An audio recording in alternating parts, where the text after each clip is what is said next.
Throughout the racing world, rookie sensation Danica Patrick has backed up the hype as the pole sitter in Kansas on this 4th of July weekend.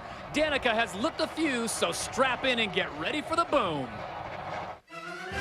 Major League open wheel racing, which has been around almost as long as the automobile itself, is truly an American sport, having gotten its start on the many local dirt ovals that dot this great country of ours. Now, almost 100 years later, the Indycar series is in America's heartland for the 4th of July weekend. Kansas Speedway, a state-of-the-art 1.5-mile track that's seen either an American driver or team win every race held here, including last year's thriller, the second closest finish in Indycar series history. Vitor Mira drops back just a bit now. He pulls up alongside and at the line. Whoa! Buddy Rice takes the win. With Rahal Letterman drivers sweeping the top 3 spots in qualifying, one wonders if pole sitter Danica Patrick can today write a new chapter in the sport's 100-year history. Stay tuned to ESPN and find out. It's all next. The green flag is out and we are off and racing. Dan Weldon has just won the Indianapolis 500. 2005 IndyCar Series is off. And a happy 229th birthday, America, as we greet you from the heartland of this great nation. We have a slice of Americana for you today, complete with families, fireworks, and plenty of pageantry. We are expecting a capacity crowd at this great facility, including some of our nation's servicemen and women. And we welcome you to Firestone Race Day here at beautiful Kansas Speedway. Hello once again, everyone. I'm Todd Harris. Well, it is a Rahal Letterman barrage. They have kept up the momentum that they had from last year in that photo finish where Buddy Rice edged out teammate Vitor Mira. Now add in another piece to the puzzle, Danica Patrick. That's right, she has the pole for Kansas. What an impressive performance off the heels of her tremendous showing at the Indianapolis 500, where she became the first female ever to lead a lap at the Indy 500. And then in qualifying, she goes out and lays down a 2:14.668, just edging out her teammate Buddy Rice. Win a pole, famous for a day. Win a race, famous for life. We'll find out what she does with it. Right now, let's check in with Dr. Jerry Punch. Well, thanks, Todd. Not since Dorothy and the Wizard of Oz have we seen such a whirlwind surrounding the fortunes of a daring young woman here in Kansas. And Danica, you captured the headlines and the hearts of America way back in May when you were one squiggle away from being the pole sitter at the greatest spectacle in racing. You've done it here this weekend. What does this mean for you? It's very satisfying. I was almost as nervous before this qualifying as I was for Indianapolis, because when I have the possession of a pole-capable car, I want it to be a pole car. So, you know, I was nervous and I wanted to make sure that I went out there and gave it all and didn't make mistakes. And, you know, I was just nervous. So, but it pulled through and the whole team pulled through. I really shouldn't have doubted them, should I? Starting up front, one thing, saying there's something else. What's the key to being there at the end of 300 miles? Well, I think that this is a momentum track, and I think that you need to, kind of like Indianapolis and lots of the big tracks, you need to get through traffic quickly, not to get caught up with lap traffic and or with somebody that's in front of you that isn't as fast as you are. So I think it's going to be a matter of being smart, but not losing your momentum out there. Hey, thanks for your time. Good luck today. Thank you. Well, this could be an historic day when one determined daughter outshines 21 other sons in the starting field. With 2 of those sons, here's Vince Welch. Well, Doc, last year only 51 ten-thousandths of a second separated these 2 men at the finish line. Buddy Rice winning this event and Vitor Mira finishing runner-up. In fact, it was the second closest finish in IndyCar history. They were about this close at the finish line. Buddy, we know that teamwork plays an integral role in getting the cars set up appropriately, but how about once that green flag flies, what's the strategy of teamwork at that point? Well, really, I mean, unlike some of, you know, like with the guys that in Cup and stuff, there's really not a whole lot of team strategy that goes into it. It's kind of everybody for themselves. And one good thing is we got all 3 teammates up front, so that might actually help us. Kind of like what happened last year with Vitor and I running together for the last 20 laps. It was good to have your teammate there on the outside. You knew what he was going to do, and we were going to, you know, make sure we did it cleanly. And I think that's what's going to happen here today. But, you know, this is a long race. It's a handling track, and we could string out. Each one of us has a little bit different setup on the car, so hopefully all 3 of us can stay up there. We'll have to wait and see. Vitor, the team finished 1-2 here last year. Now you've taken the top 3 spots in qualifying. Why is Rahal Letterman so good at Kansas Speedway? I think it's a combined thing. I mean, we work so much here, and not only on the 1.5 miles, but everywhere. but I think 1.5 miles we were paying off pretty good. The thing is, I mean, even improved this year, having 3 cars in Menards, Jones, Mandeville coming on board for us since the beginning of the year. We have a triple of the information at the same amount of time. So that's what, I think that's what is making it. And also Honda is giving us, I mean, plenty of power. So that's what, it's a whole combination. Rahal Letterman incredibly strong as they get ready to go today. Jamie? Well, Vince, Danica Patrick certainly has a strong support group behind her. It's her family, her mom, her dad, her sister, and her fiance, Paul Hospenthal. Yes, I'm sorry to say Danica Patrick is going to become a wife later this year. And Paul, I know you had no prior knowledge of racing coming into this when you started dating Danica. What is it like being the man in her life? Well, that's right. Yeah, I do. I'd never seen a race before, so it's interesting for sure. But, you know, I'm just out here to support the person that's going to be my wife, and it wouldn't matter what she's doing for work. So it's racing today. I know she was nervous qualifying yesterday. How was she this morning when she woke up? Not too bad this morning. She's always a little nervous every day, but I think she's just the right amount of nervous. And we'll talk to her mom, Bev Patrick, we've seen many times shedding tears. Bev, what does 4th of July weekend usually mean to your family? Well, it's usually another race weekend for sure. We've been racing for, 10, 11 years now, so racing's just a part of our life, and it seems to come with holidays and sunny summer days. So, just happy to be doing this Indy Racing League. Well, this is certainly the biggest time in Danica's life. Her family will be anxiously watching as she tries to take home her first IndyCar win. Todd? All right, thank you very much, Jamie. And just an update, TJ Patrick, Danica's dad, is here, but when it gets close to race time, he practically goes into witness protection. He goes into hiding and gets nervous. You want to get involved? Put down the brat and log on. Will Danica Patrick win this weekend's race in Kansas? Log on to ESPN.com. Get involved. We get set to go green when we come back.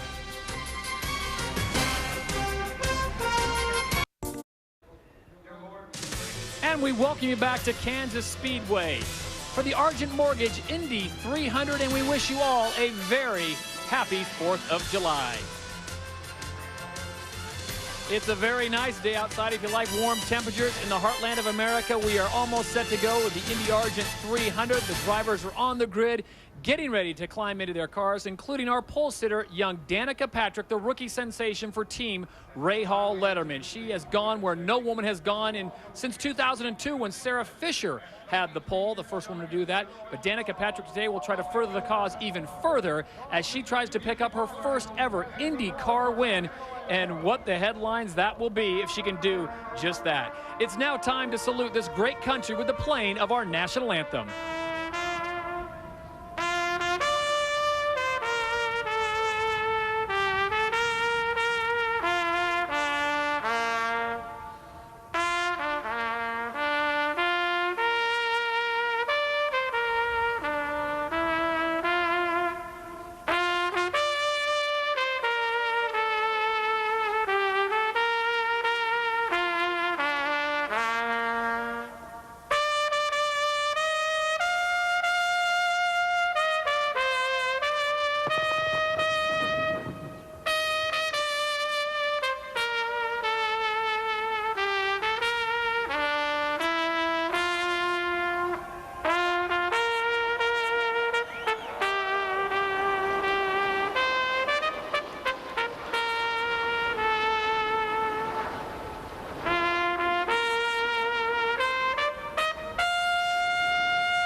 Ladies and gentlemen, Tony DePardo with a little help. And our thanks to 93-year-old Tony DePardo doing the honors for our national anthem today at Kansas.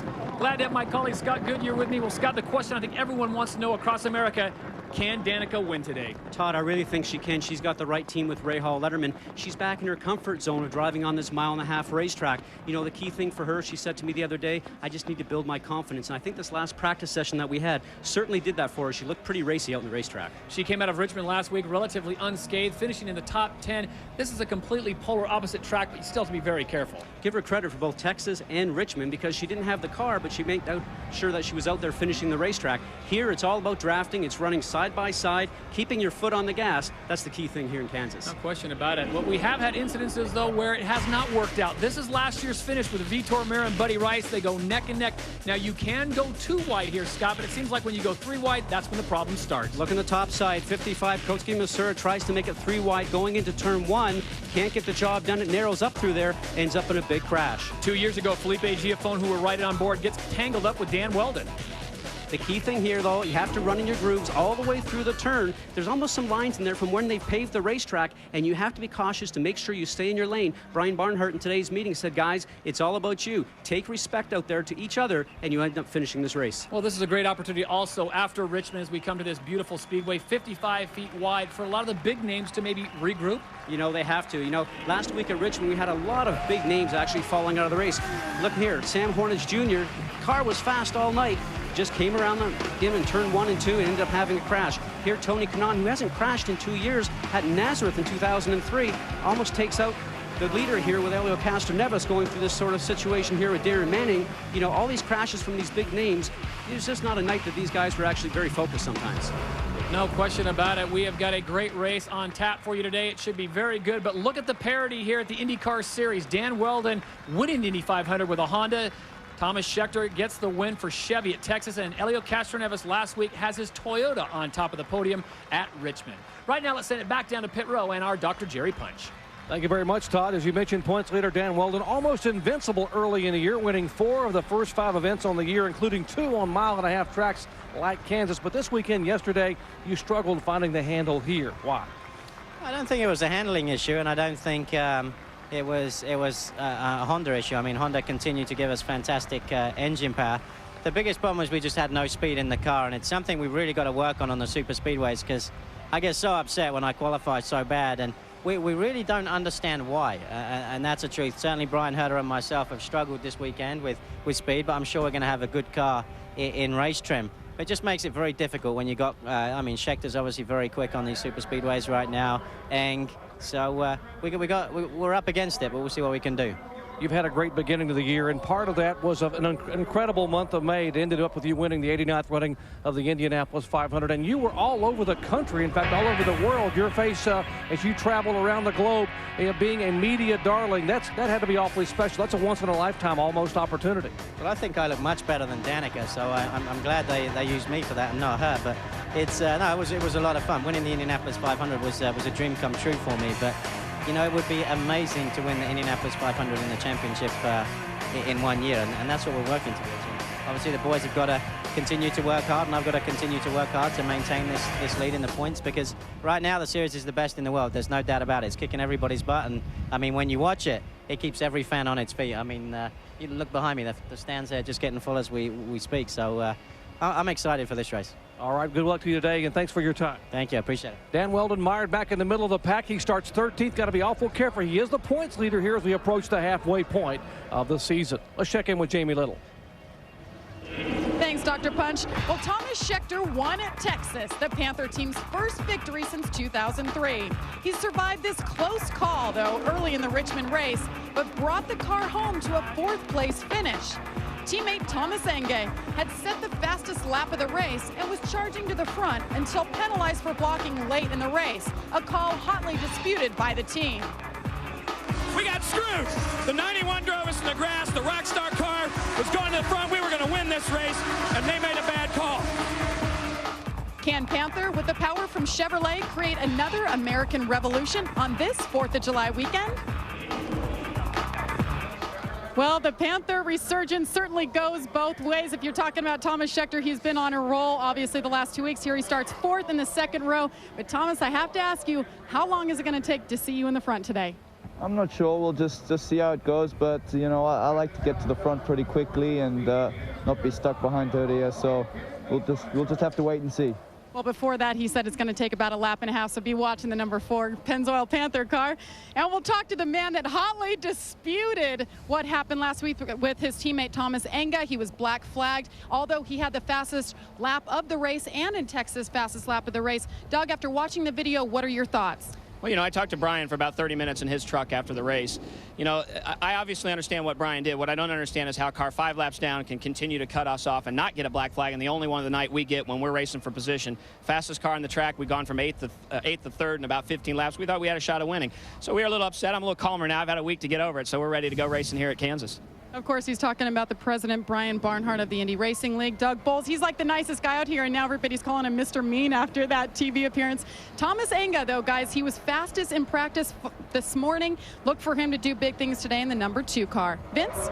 Well, Jamie, one of the allures of auto racing is how different things can be from race to race. And for the evidence of that, you have to look no further than the Target Chip Ganassi team. Take last weekend at Richmond. Scott Dixon touched with Dario Franchitti and into the wall went the 9 car. Darren Manning made contact with Roger Yasukawa. Manning went into the wall. And rookie Ryan Briscoe also made wall contact at Richmond International. So 3 cars into the wall can be very expensive. You see over $360,000 in damage. And Darren Manning starting 5th today. Things have changed. Manning starts 5th today. Scott Dixon up toward the front. Ryan Briscoe qualifies 11th. And team owner Chip Ganassi had a talk with his 3 drivers this week. Ryan, what was the message from Chip? Well, it wasn't the best of messages, put it that way. You know, it wasn't very appreciative of all these 3 drivers going into the wall. So, you know, we knew we were in for a bit of a telling off, but he just wanted to set a few things right and made sure we, you know, picked up our heels for this race, which it seems like we're doing so far. And of course, I made mention of Ryan, but of course, this is Darren Manning in the 10 car. So, yeah, I'll get you straight there. Thank you. Keep me straight. Darren Manning and the Target Chip Ganassi team, as mentioned, Scott Dixon starting 7th today and Ryan Briscoe starting 11th. So it's a very good day for the Target Chip Ganassi team. They'll try to continue it on from a qualifying effort to a race performance. And Todd, I know you guys will be keeping an eye on them. All right, thank you very much, Vince. Well, the skies are starting to blue up just a little bit of rain this morning, but the temperature is coming up and coming up quick, and the Firestone race day has come to a conclusion. We thank you for watching. When we come back, we go green at the Argent Mortgage Indy 300. When we come back, much more. The race begins right here on ESPN. Stay with us.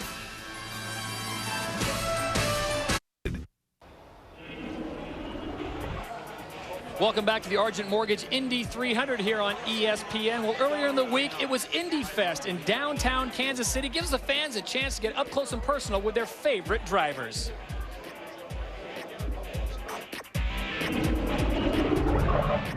I'd like to give a huge thanks to the Connecticut National Guard troops with Company A of the 242nd Engineer Battalion from my hometown, Norwalk, Connecticut. Thanks a lot. I'd like to say thank you to all the Texas National Guard soldiers, especially those from my hometown in Hockley, Texas. Thank you. Happy birthday, America, and hua to the Army Reserve component soldiers of the 826th Ordnance Company and the 863rd Engineering Company, both in Rockford, Illinois, near Roscoe, where I'm from. And we extend our thanks to the brave servicemen and women protecting this great country around the world. Well, the grid is set. We are almost set to go. But, Scott, $360,000 for Target Chip Ganassi team, that's a bit of money. It's a lot of money, and that's what drivers always know, that when they go to hit the wall, if you're not injured, then you got to go back and talk to the team owner. Unbelievable. We are almost set to go here. The fans continue to pour in as we review the grid here and tell you exactly where everyone will start. And, of course, unless you've been living under a rock, you know that Danica Patrick, the rookie sensation, will start on the pole from Roscoe, Illinois. At 2:14.668, the pride of Roscoe, Illinois. Her teammate Buddy Rice out of Phoenix, Arizona, will start second. The whole thing right now, Vitor Meira, part of that Rahal Letterman group, you know, he's got to keep the Chevrolet of Thomas Scheckter behind him. You heard how anxious he is to get up front. He doesn't like to be behind. The Brazilian, the South African. We continue the international theme on row 3. Darren Manning from North Yorkshire, England, and Edinburgh, Scotland's Dario Franchitti, now living in Nashville, Tennessee. On row number 4, former Indycar Series champion Scott Dixon, originally from Auckland, New Zealand, and Tony Kanaan, the current Indycar Series champ from Salvador, Brazil. Row 5's got Scott Sharp out of Norwalk, Connecticut. Sam Warnes Jr., Defiance, Ohio. Row 6, Ryan Briscoe, I think a great young rookie, going to get a win sometime here. Thomas Engo, another fast guy. Thomas Engi probably could have won that race last week in his mind, or obviously in the owner's mind. Dan Weldon, the Indianapolis 500 winner from Emberton, England, and Elio Castroneves, our winner last week. They will be on row number 7. Row number 8 has Kosuke Matsura from Aichi, Japan, and Brian Herta out of Warren, Michigan. Moving back in the field on row 9, it's Roger Yasukawa out of Los Angeles, California, and Alex Barron out of Menifee, California. And row 10, Ed Carpenter, Indianapolis, and Patrick Carpentier, row 10 out of LaSalle, Quebec. Jimmy Kite and A.J. Foyt IV, Stockbridge, Georgia, and Hockley, Texas, respectively. Right now, let's toss it over to public address announcer Dave Monday for the most famous command in racing.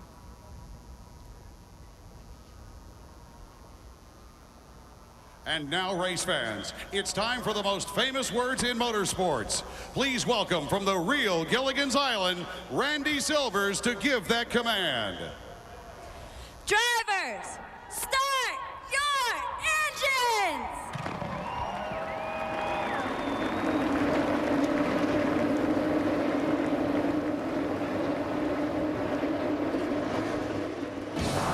0.4 of a second separated Buddy Rice and Vitor Mira last time by. What must Bobby Rahal be thinking right now? At the midway point, Mira comes storming back. They set up for turn number 3. Still side by side, get the cameras ready for a photo finish. Mike King, who's going to win it? Vitor Mira on the outside, Buddy Rice on the inside. Mira looking for his first career win. Who's going to get it? At the line, it's going to be Buddy Rice. Buddy Rice by 51/10,000ths of a second has beaten Vitor Mira.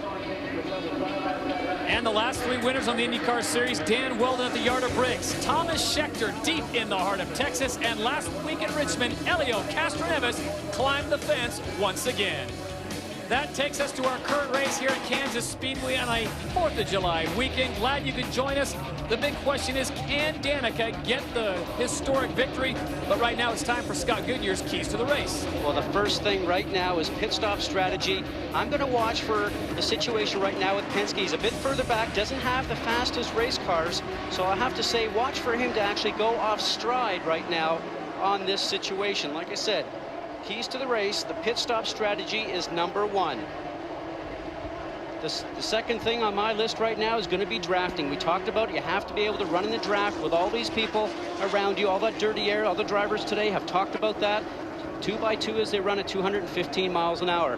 The last 10 laps, the next key for me, you have to be around, set yourself up in the last 10 laps. We always see a change going on here at that point. In the very last key, and we see it every year that we come here, the last lap, last turn. Last lap, you see guys going in turns 1 and 2, trying to set themselves up for turns 3 and 4.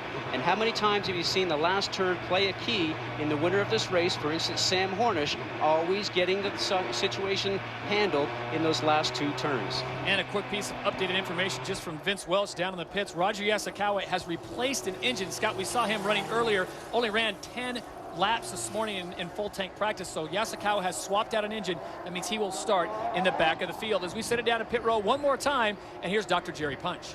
Thanks, Todd. Mere thousandths of a second separating the cars out there, so a second or 2 saved in here can be the difference between winning and losing on race day. Now, that hunt for milliseconds can cause miscues, and a year ago, it indeed did just that here in the Klein Tools team. Dan Weldon, a miscommunication. He tries to leave early. He shears the hose off, the fueling hose, pulling over a methanol tank full of methanol. Fortunately, there was no fire and no serious injuries, but understand and appreciate how much pressure these guys are under on race day to get these cars in and out in a hurry, and particularly today. Take a look here. The green flag is yet to wave, and it is 98 degrees here on pit road. A lot of pressure to perform in the heat. Vince Welch. Tim Cindric calls strategy for Elio Castroneves. You were a winner last week at Richmond. Now you're on the big track, more of a horsepower track, and you qualified only 14th. How do you stay up front? Yeah, Richmond was a great day for us, or a great night, I should say, especially being in Marlboro's backyard. This weekend, with a 2-day weekend, we really decided to focus on race setup. So starting where we are, we've got a bit of work to do, but I think we'll be in good shape once it starts. Let's go to Jamie Little. Well, Vince, 3 of the last 4 drivers that have won here were American drivers. The first one, Eddie Cheever. Well, he's back as team owner for number 51 and 83, coming off your best finish of the year last weekend. Eddie, how did that boost the morale coming into this race? It was really good for the drivers, engineers, and the mechanics, because that was a circuit where handling was really important. We're right back here on a super speedway where there's other issues you have to work with, but the team is happy. Both drivers are happy with the car this morning in full tanks, and this is a very bizarre race. We have 20 guys chasing 1 girl. It'll be exciting. Very interesting, and definitely Alex Baer and Patrick Carpentier have an uphill battle on their hands. Todd? All right, thank you very much, Jamie. The crowd is starting to settle in. There's still people pouring in here as we take you around the track on board. First will be Patrick Carpentier, the Canadian, part of that Red Bull Cheever Racing team. Then it is Scott Dixon, the New Zealander. He is a former champion on the Indycar Series, the number 9 for Target Chip Ganassi. This is Dario Franchitti, number 27, part of the Andretti Green team, the ARCA X Honda. And Darren Manning, another Target Chip Ganassi car involved in that accident last week in Richmond. The man who won in Texas, Thomas Schechter, number 4, going back to the platinum look. No more yellow paint. And the lady of the day, Danica Patrick. Can she do it? Can she pick up the first ever victory here at the IndyCar Series? Well, as you heard Dr. Jerry Punch say, the temperature is very hot, 98 degrees on pit row, and it's just about to get a little bit warmer. The Argent Mortgage Indy 300 is off and running, and Danica Patrick has the pole.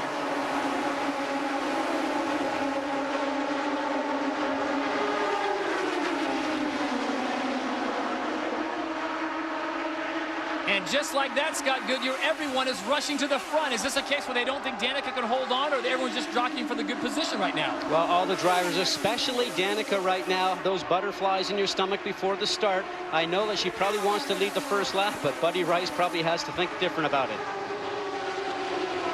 And it is Buddy Rice. Buddy Rice, her teammate, not protecting Danica right there, decides to get out front. But Scott, in practice this morning, he was the fastest by far.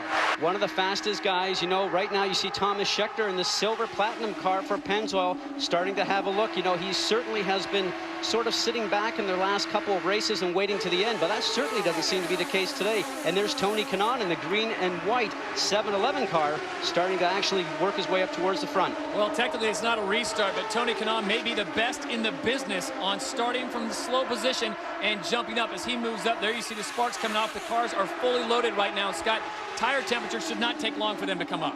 Not in this heat, actually. You know, the cars have been sitting out there on the line, so the tires certainly get heat just from the sun beating down on them. But Tony Kanaan, we talked about him. He was very quick, even in warm-ups this morning. You know, a lot of the other Andretti Green guys have been struggling this weekend, but he and Dario Franchitti seem like they've certainly got it handled here this weekend.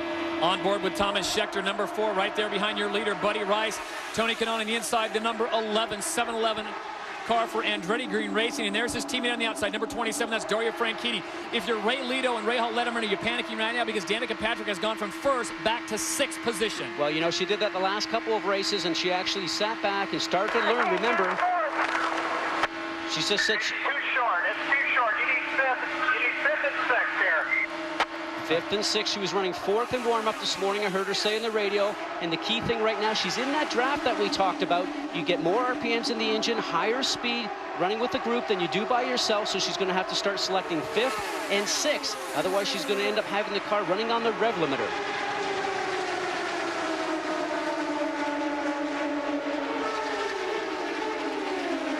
So Buddy Rice continues to lead.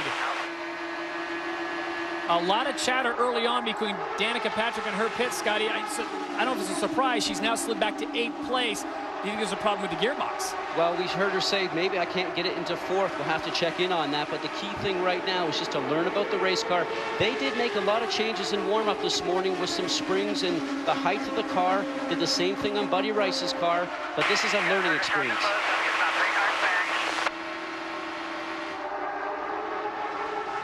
There is the race at the front. The number 4, that is Thomas Schechter, getting awfully close to the 27 of Dario Franchitti. Unbelievable performance right now as Buddy Rice continues to lead them. There we go on board with Dario Franchitti, and look at this, Thomas Schechter on the outside getting a run on Buddy Rice, and Dario Franchitti's going to make it 3 wide. We talked about that 3 wide before. It just doesn't work sometimes. Look at the back of Thomas Schechter's car, move around, and he comes down right on Buddy Rice. Forcing Buddy Rice almost below the white line, and Rice is not going to yield that line, but he has to because Schechter and the Chevrolet gets past him. Not only does he get past, so does Dario Franchitti, and it looks like Tony Kanaan as well.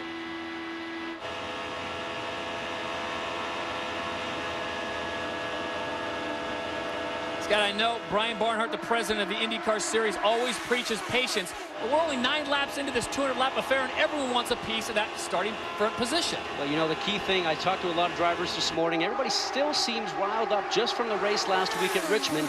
You know, that short little 3/4-mile track like a bull ring. But, you know, we're in the thick of the season right now, and you can't let races get away from you if you want to chase the championship. Scheckter leads. Franchitti sits in second. Then it is Andretti Green with Kanaan and Weldon taking up third and fourth as we check in with Rahal Letterman and Dr. Jerry Punch.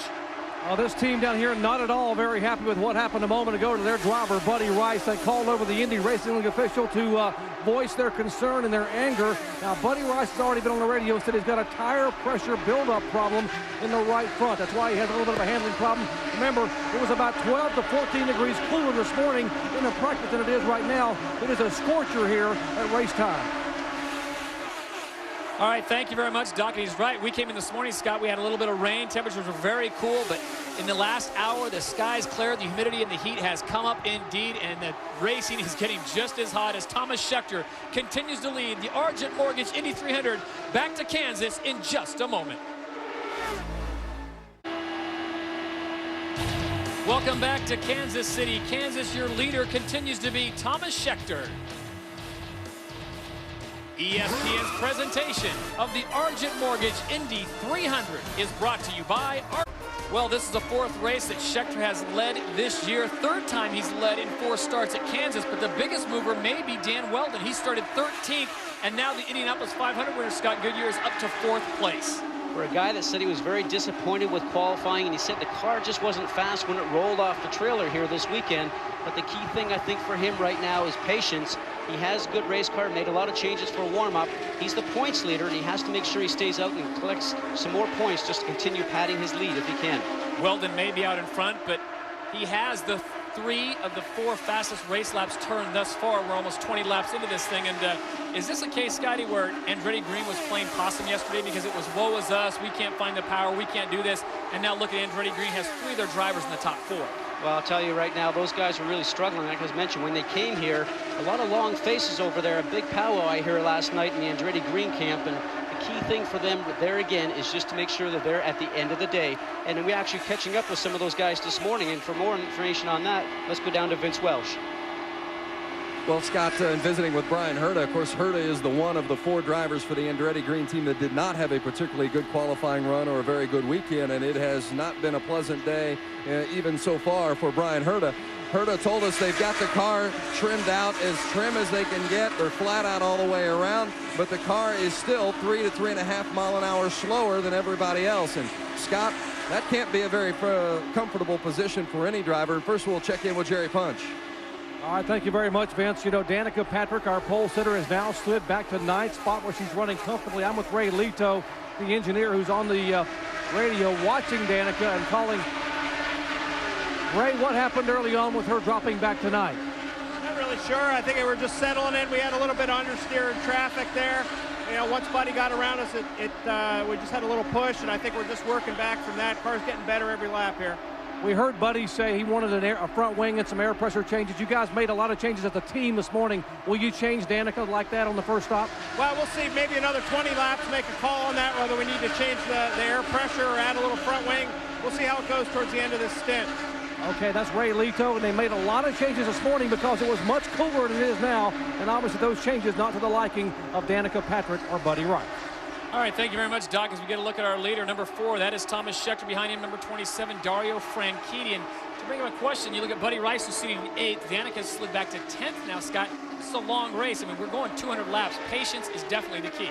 Patience always is one of the big issues here at this type of racetrack. Restarts is another issue. Make sure you don't damage the car. We saw how close those guys were earlier on with Scheckter and Buddy Rice. You can't nip a wing here or do anything of that nature because you end up ruining the race car and you'll go back. You have to have a lot of patience here. Brian Barnhart this morning in the drivers' meeting, the president of the IRL said, guys, take care of each other out there. It's all about you getting to the end of the race. Well, Danica Patrick started on the pole, and she is now in 9th.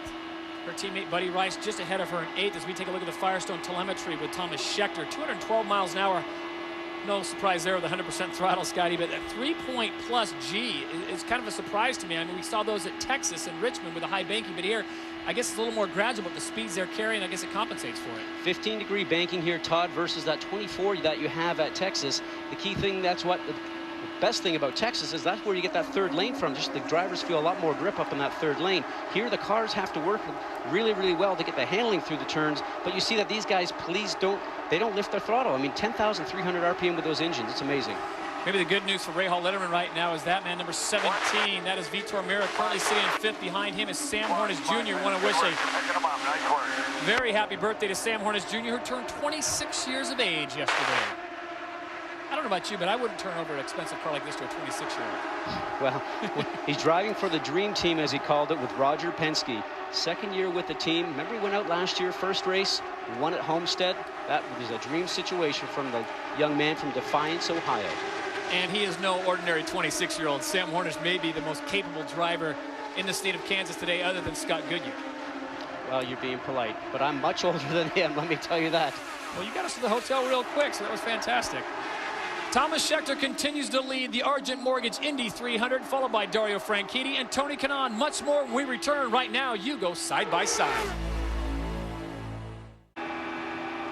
Welcome back to ESPN's coverage of the Argent Mortgage Indy 300 from Kansas Speedway. Todd Harris along with Scott Goodyear as we ride on board with Patrick Carpentier. There is your leader, number 4, Thomas Scheckter. Lap 33 of 200, Scott. So far, the Chevrolet Power looks like the team to beat. A lot of people worried in the paddock about this Chevrolet Power, Todd, because they know they really got onto something just a few races ago, really starting at the Indianapolis 500. Obviously went along and won at Texas. Franchitti, though, in the Honda has been hot pursuit ever since the beginning, and then obviously his teammate directly behind him, the green and white car 711 of Tony Kanaan. There's Dan Weldon behind him. Dario Franchitti, though, and Tony Kanaan and Dan Weldon, part of that Andretti Green team, also with Brian Herter, who sits right now in 11th place. Maybe known more as a short tracker, Dario Franchitti, but right now he's showing his prowess on the super speedways. He certainly has. Came in here really as a road course driver like a lot of these guys, and has really taken to the ovals and is really shining on just the short and the long ovals today.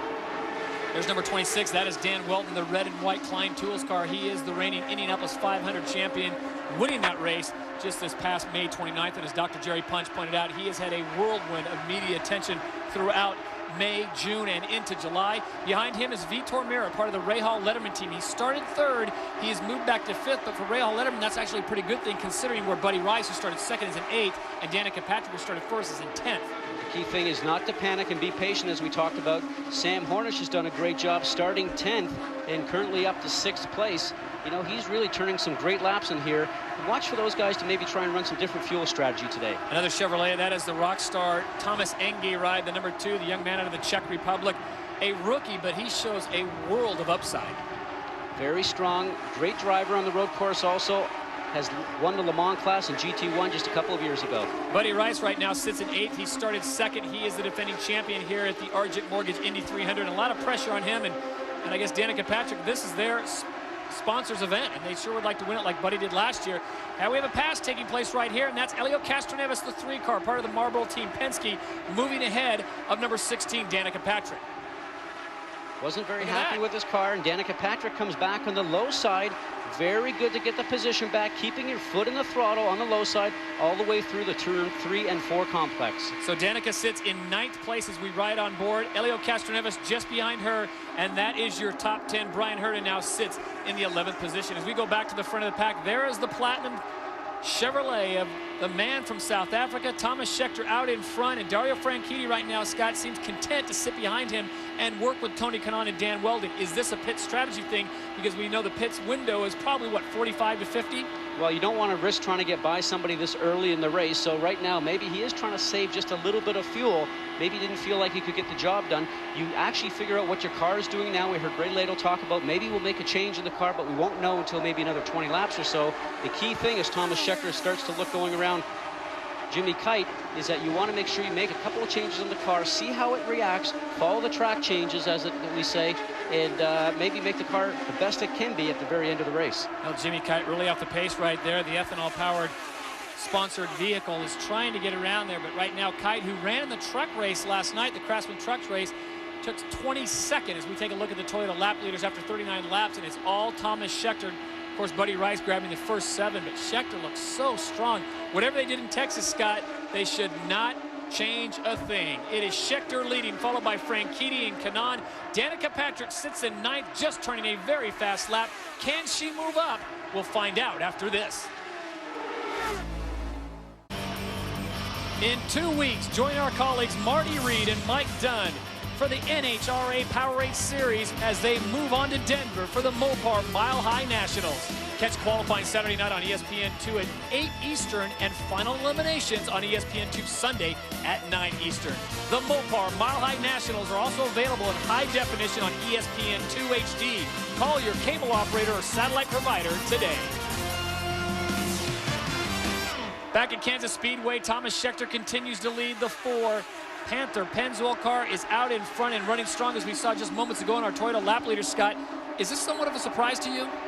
Not really, because they try to make a statement right now. You know, they're trying to get Chevrolet to stay in this sport. Right now, Chevrolet is looking at maybe leaving at the end of this year, so I'm sure they're trying to convince some people at General Motors that this is the situation that they can run for them. Well, shifting manufacturers over to the Honda. This is the Andretti Green team. They run the Hondas, and it's Dario Franchitti who sits in 2nd, Tony Kanaan 3rd, Dan Weldon in 4th, and Brian Hurta in 11th. And I guess for Michael Andretti, you got to be pretty happy with your whole team is in the top 11. Certainly is. And the Marlboro car you saw on the apron coming in, looks like Sam Hornish Jr. will be one of the first guys to pit. We thought pitting would happen sometime around lap 50. We heard that the Rahal Letterman group would be in around lap 50 also. So Sam Hornish Jr. rolls the dice early, possibly trying to get out of sequence. He is the first one coming down pit lane. And it looks like another driver, it looks like Ed Carpenter will also join him on pit lane as we send it down to Vince Welch. Sam Hornish Jr. celebrated his birthday yesterday. He has been 2nd place here twice, and they believe they've got a shot to contend again today, but it must be an error-free day. They are particularly strong in the pit lane, but they're going to go a lap down, making that green flag pit stop. Well, Scott Goodyear, do you like that strategy? Well, as a driver right now, you're sitting there thinking, man, if a yellow could come out, this can certainly help me. But these guys will all be in sometime in the next 2, 3, or 4 laps, Todd. Elio Castroneves, the teammate to Sam Hornish Jr., decides to come in 1 lap later. So Tim Cindric and Roger Penske doing something here, Scott. Is this a strategy thing, or do you think they really needed to come in at 50? Well, they're checking the fuel mileage possibly, you know, to come in maybe a couple of laps before the rest of the Toyota cars. Are they getting the same mileage? Hard to say, but sometimes you want to be safe. As we're watching on board right now with Thomas Scheckter, who's actually on the apron coming through turns 3 and 4. He's now starting to come onto pit road. Remember, from 210, 15 miles an hour down to 60 miles an hour, Todd. Now, what happened to the theory you always pit with the leader? Let's check in with Vince Welch and find out. Thomas Scheckter has led more laps at this racetrack than any other active driver, and he has had a dominating performance so far today. There will be no changes to the car. He says it has been running extremely smoothly. Tires and fuel. Jerry Punch. Danica Patrick complaining of an understeer problem. Push in the car. They made a front wing adjustment, but air pressure as she is down and away. Next time by, her teammate Buddy Rice. Danica Patrick doing a little bit of a burnout leaving pit road. And here is Buddy Rice coming on, their fellow front row starter. Buddy has a major problem with push. He has asked for 4 complete turns of front wing. It is a huge adjustment for Buddy Rice. He could not get the car to turn at all in the corner. He is down and away. Well, for the Rahal Letterman group, a great job of pitting, other than Danica getting that little burnout right there. But for Buddy Rice, 4 turns, Scott, that's huge. Well, we talked about one of the keys to the race was pit stops. Be perfect in pit stops. That could have been a bit of a catastrophe as we watch right now with Dario Franchitti coming in. Andretti Green, one of the best guys in the business for pit stops. 4 tires going on, though, at 30 gallons of methanol fuel. Doesn't look like any changes on the car so far. Wow. Gets the wave out right there. He's up towards the front. Only a few pits are filled up in front of him, so he doesn't have far to go to get on the racetrack. Behind him is Tony Kanaan just pulling into his slot. That is Thomas Enge, and we send it down to Dr. Jerry Punch. Oh, Vince. Guys, Tony Kanaan in for his stop. He crashed last week at Richmond, ending a streak of 24 straight races running at the finish. The car has been good today. They are making a tire pressure adjustment, but no chassis change. I knew that sounded like Vince. Dr. Jerry Punch, Vince doing a great job on those last pits, and you put it out, Scotty. Andretti Green looks almost flawless as Dan Weldon now becomes the fourth and final member of that team to come in. The pressure's on the team also. Watch these guys work quickly. Look how fast these guys get the tires changed. Just about 6 seconds usually. Fuel's in, waiting for the fuel. Driver gets the notice and off he goes. Wow, 10,300 RPM, drop the clutch, and that's the best time for a driver during a pit stop. 9.8 for Dan Weldon as he comes back out onto the apron. So Weldon makes really the final pit of the entire sequence as they come through. Once again, we'll find out where they are. Right there's Dario Franchitti, number 27 on your left, and Scheckter behind him, number 4, as we go on board with Thomas Scheckter.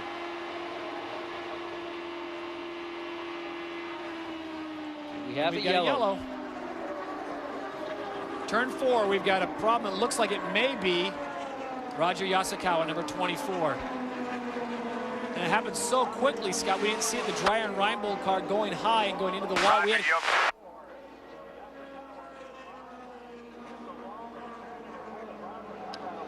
Well, they asked him if he's okay. He is moving.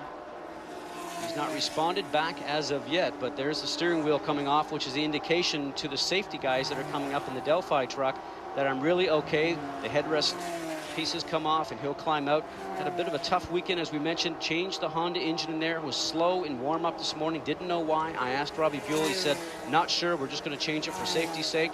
But they were already down 2 laps from the leaders, so they really had a difficult time. Let's look at this one more time. The 24, Roger Yasukawa, just gets loose. Looks like it just breaks loose there, Scott, as he comes into 4. It certainly looks that situation. That's a back end, really just wants to swap ends with the front. We showed on a video earlier the same thing with Sam Hornish at Richmond last week. That's when the car is just very normal. There he's already hit the safer barrier that's up on the top side. That's the steel and energy reduction system that they have around all the cement walls here. But, you know, we used to call it the softer wall. Then actually, once a few guys hit it, they said, hey, it ain't softening, guys, I'll tell you that. So Roger Yasukawa's day has come to a conclusion. We had a chance to visit with him yesterday. He's a little bit under the weather, fighting a bit of a virus bug. Wish him the best. Good to see him out of the car. When we come back, much more of the Argent Mortgage Indy 300, your leader, Dan Weldon. Welcome back to Kansas Speedway. I'm Jamie Little here, joined by Dennis Reinbold. We just saw Roger Yasukawa get into it. What did you see from your perspective? I know you had no communication on the radio. Well, no, after he crashed, I asked if he was okay, and I didn't hear from him, but saw him get out of the car. He may have already pulled the earplug. So, yeah, it looks like we don't know what happened. The car was running pretty well up until then. The first stint, we kept getting a little bit better, so we were looking forward to kind of bunching up and being able to go racing today, but just wasn't going to happen today. Started off a tough day. You guys had to make an engine change. What was the problem this morning? I'm not really sure on that. We changed the engine because it didn't sound right, so we got that fixed, and it looked like everything was going really well. You know, it's hurtful when you miss a lot of practice sessions, which we did, but I think we did a good job and got the car ready to go today. Unfortunate, that's their 6th DNF and 8 starts. Vince? Brian Herta, the Andretti Green Team, told me earlier today, said he just blew a gasket yesterday. He was so frustrated with the way this car has been. Michael, now we're having an overheating problem. What's the issue? It's okay. They got it off. They had to take off one of the panels, which they did. It took a little longer in a pit stop, but the temperatures are fine now. Ever figure out what the problem was in regards to why Brian is so much slower than the other 3 drivers? We're a little confused right now, to be honest with you. We had the problem at Indianapolis in qualifying as well, and it seems like it's showing up here again. And you know, we're just trying to figure it out, but we don't have it figured out yet. AGR trying to fight through it. Doc? Well, Buddy Rice and Danica Patrick from the front row back to row 5 early on here. Let's find out what their problems were. I'm with Chief Operating Officer Scott Remke for Rahal Letterman. And Scott, major chassis adjustment for both Danica Patrick and Buddy Rice. Have you been able to fix the problem? Yeah, I think so. We ran in front there at the start until we got pushed into the grass out back, and then in traffic, the car picked up a push. We added some front wing, adjusted the tire pressure. I think we'll be fine. The boss man, Bobby Rahal, on vacation in Greece. It is 9 p.m. in Greece, where he is watching via satellite right now. Have you heard from the boss? Haven't heard from him yet, but I'm sure we will. All right, Bobby Rahal, very interested in what's happening here on a family vacation in Greece, hoping to get a 1-2-3 finish for his Rahal Letterman teams. Guys? All right, thank you very much, Doc. Well, just moments ago when Danica Patrick was in the pits, we commented on her little burnout there, Scotty, and it wasn't Danica's fault. It was not a rookie mistake as we listen in on the radio. Nice job. Okay, put on the brakes, keep the revs up. We're filling up with fuel, so wait on this.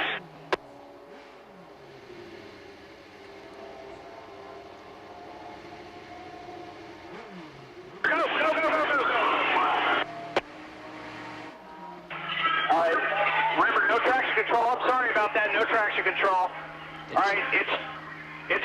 screen. It's still green. Watch your traction control down there. Now you hear the traction control. What you're trying to do is get the car launched and get out and get those tires spinning, as she did a great save. The key thing though is once the car starts to slide and get its attitude, you're expecting the horsepower to the rear wheels to sort of carry you through to the next phase, get yourself up to 60 miles an hour. But with traction control still on, what ends up happening is that it sort of changes the attitude of the car, Todd, and she did a great save. But you know, we talk about the pit stop and the guys over the wall. That guy just had a scary moment there. You see a car coming towards you at 55 or 60 miles an hour. That's why those guys, we always appreciate them coming over the wall doing those pit stops. As they start to bunch up, lap 56 was when Roger Yasukawa took it into the wall. That brought out our first yellow of the day. Dan Weldon continues to lead here at the Argent Mortgage Indy 300. He won the Indianapolis 500. Can he turn the same trick here in Kansas with Danica Patrick, who was the pole sitter, sitting in 10th? And here comes Weldon with his good buddy Tony Kanaan just on the right side.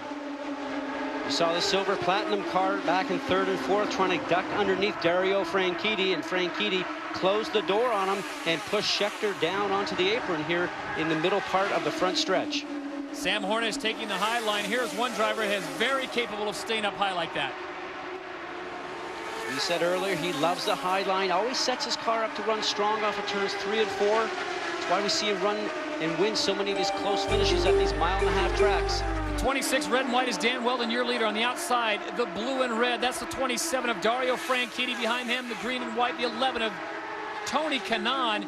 And I'll tell you what, Thomas Scheckter is just, he's running out of patience. He's just trying to find a slot. Well, that's a good point, Todd, because right now he went into this pit situation first, came out actually in 5th, and it looks now like he has to sit back and sort of regain his composure and not throw this thing away, because he does have a fast race car, but there's a long time to go in this race so far.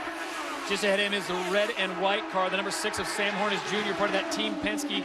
So the powerful teams are up in front, maybe the best drivers in the world here at Kansas right now, Scott, doing battle at over 210 miles an hour. We heard some of the drivers talk about changing the front wing because the car is pushing. Anytime you get in a situation like we see right here with the 2 Target cars and the Delphi car of Scott Sharp up high, hear the foot always on the throttle, 100% throttle, as we saw in the Firestone telemetry. And here we go right now with Sharp having a look, high and low, trying to get a run. On board with number 9, Scott Dixon. There he is, currently sitting in 11th. Darren Manning in 12th, and Ryan Briscoe, the rookie, has dropped back to 19th position. Back to the front of the pack, there is your leader, Weldon, followed by Franchitti and Kanaan. That is Andretti Green, 3 members of that we saw moments ago. Talking with Michael Andretti, and Doc Punch, was asking him why Brian Herta's car was sliding back so much. Herta currently sits in 14th. And let's check in with Jamie Little. Well, Todd, unfortunately, Roger Yasukawa was involved in the first incident, bringing out the first yellow. Roger, everybody's kind of confused on what happened. What happened from your perspective? Well, the car was pushing at the first stint. We came into the pit and we added some front wing. And as I was passing Anthony Foyt, he kind of moved up on me, but all of a sudden the car just got loose, and it seemed like I lost some air. And the car just spun, hit the wall. So we really wanted to finish the race. We haven't been getting any luck this season, so hopefully we'll have some luck next weekend or next race at Nashville and at least finish in the top 10. Like we said earlier, he's only finished 2 races this year. Guys, better luck in 2 weeks in Nashville. 26 is Dan Weldon inside, and once again, here comes Thomas Scheckter. Scott, just moments ago, he was in 5th place. And now he's pushing for 1st. And Weldon is just not going to yield that inside line as we push him up high. Keeping on the low line is what Weldon has to do, not to drift up and move Scheckter up, but he certainly tries to do that. Schecter's trying to push Weldon down towards the white line. They're both battling for position here, going through the turn, the proper line. And right now, the guy that's sitting back there waiting is Sam Hornish. In a bit of a precarious situation, because if these 2 guys get together, then starts what we call that chain reaction big one. Sam Hornish, who worked together with Thomas Scheckter back in Texas, possibly having a little look at it once again. I don't know what the radio communication's like, but it is still Weldon on the inside. And look at that, all 3 manufacturers represented up front, the Honda, Chevrolet, and the Toyota, going 1, 2, and 3 with Tony Kanaan on the low side. Shows you how well Sam's car is working. Watch these guys, 215, 18 miles an hour through that tri-oval, and that's just probably maybe a foot away, a little closer in the turns. That is the beauty of side-by-side. You miss nothing as we keep this on screen for you. We take a break. This is the Argent Mortgage Indy 300. Your leader, the red and white car of Dan Weldon. With a formation as tight as the Blue Angels, we welcome you back to the Argent Mortgage Indy 300, where the lead goes back and forth between Thomas Scheckter and Dan Weldon. Folks, you don't want to miss any of this because, Scott, this is how it could come down to the finish, just like last year. Always happens at these mile-and-a-half tracks like this, Todd. But this is what the drivers love right now. You're nestled in that cockpit. Your foot is hard on the gas pedal. You don't want to lift off, because if you do, you know you're going to slow the engine up. Sometimes what these guys do, if they have to actually get off the gas, they'd rather not. Their foot's planted on the throttle. Their left foot comes over, touch the brake just a little bit, and keep the RPMs up on the engine. Remember, 10,000 RPM maximum. These guys are shifting gears as they're going around right now, keeping this engine in the power band. An unbelievable pace here at the Argent Mortgage Indy 300. Dan Weldon leads. Now Scheckter decides to dip in behind him. Kanaan will go with him. The green and white 11 car of Tony Kanaan now sits in third. And Sam Hornish Jr., the red and white Team Penske car, on the outside. And they go into single file line. This makes Brian Barnhart, the president of the IRL, very happy. He loves to see this single file a little bit earlier in the show than being maybe like we've seen sometimes. But right now, Sam Hornish is doing exactly what he thought that he wanted to do, is just to be in touch with the leaders throughout the whole day and be there for the finish. Look how close they are. 1 through 10 separated by only 1.5 seconds, Scott. And we know that's what a football field in a second and a half. Thomas Inge, though, maybe the biggest on-the-move driver. The number 2 Rockstar car, also on board a Chevrolet, Schecter's teammate, has moved up now to 5th place. No love lost between these two guys in front. Danny Weldon keeps coming out of the turns, trying to run the middle line, trying to put Scheckter up just a little bit high. Scheckter gets on the high side, trying to drive him down, because that's what he wants to do, is try to get him to take his foot off the gas and lose his momentum so Thomas can take the lead. Let's send it down to Vince Welch.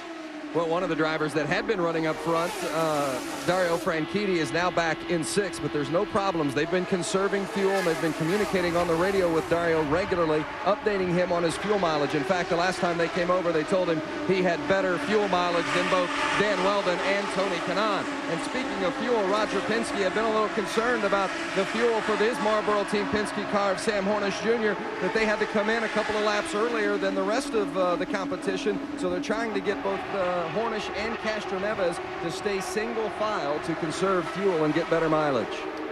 All right, thank you, Vince. Weldon continues to lead. Number 26, the red and white car. Behind him, the platinum colors of Thomas Scheckter. And there is Sam Hornish Jr., the red and white 6 car for Roger Penske. Tony Kanaan sits in 4th.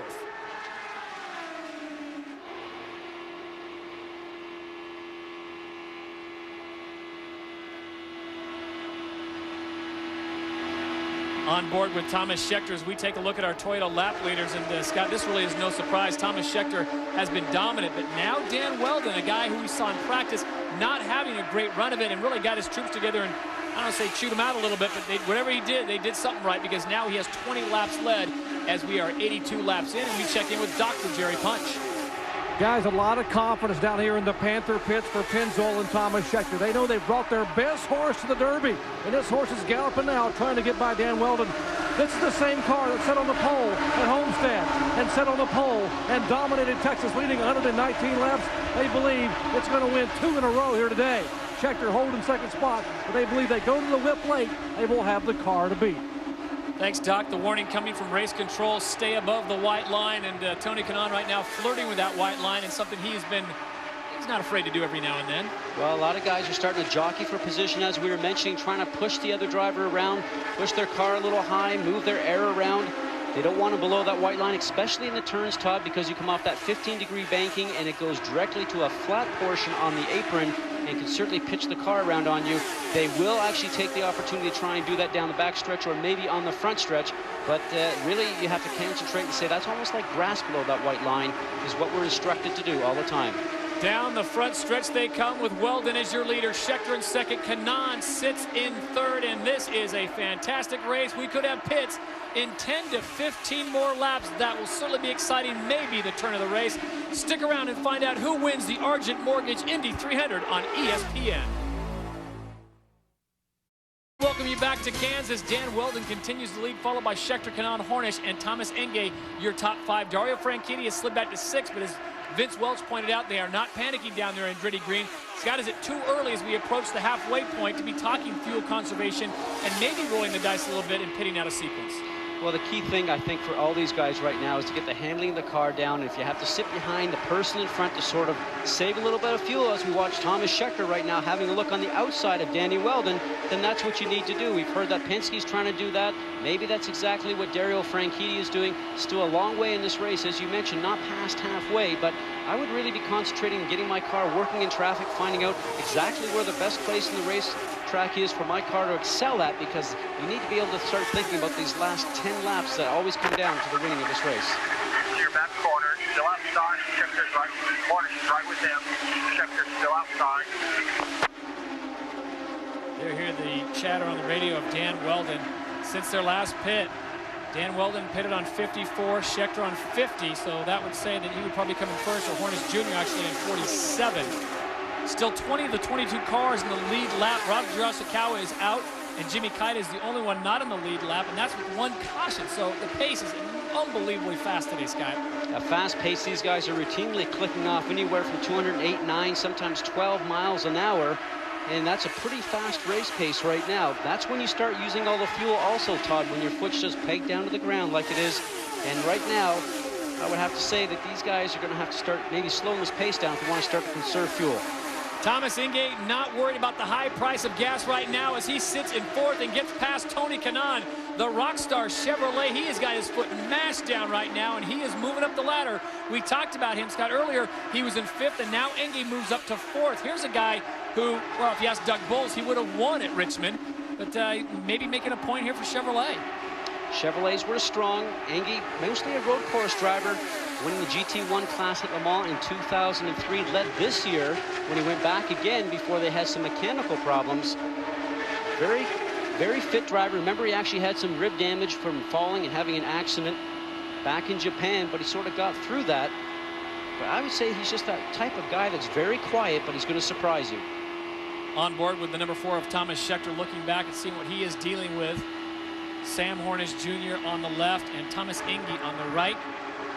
And there you see the lead pack of 4 with Weldon, Schechter, Enge, and Hornish Jr. Those two Panther cars seem to be very fast through the middle of the turn. All the cars enter in at the same speed, but they seem like they just get rotated in that middle portion of the turn, scrubbing maybe not as much speed off as some of the other cars and being able to come out of the turn just a little bit quicker. That's where the speed comes during every lap around this racetrack. Dan Weldon is from England. He is the Indianapolis 500 champion for 2005. Thomas Schechter originally from South Africa. Then you have Thomas Enge from the Czech Republic. Sam Hornish Jr., the first American, currently sitting in 4th place. And Tony Kanaan from Brazil, your top 5. Dario Franchitti, the Scotsman, in 6th.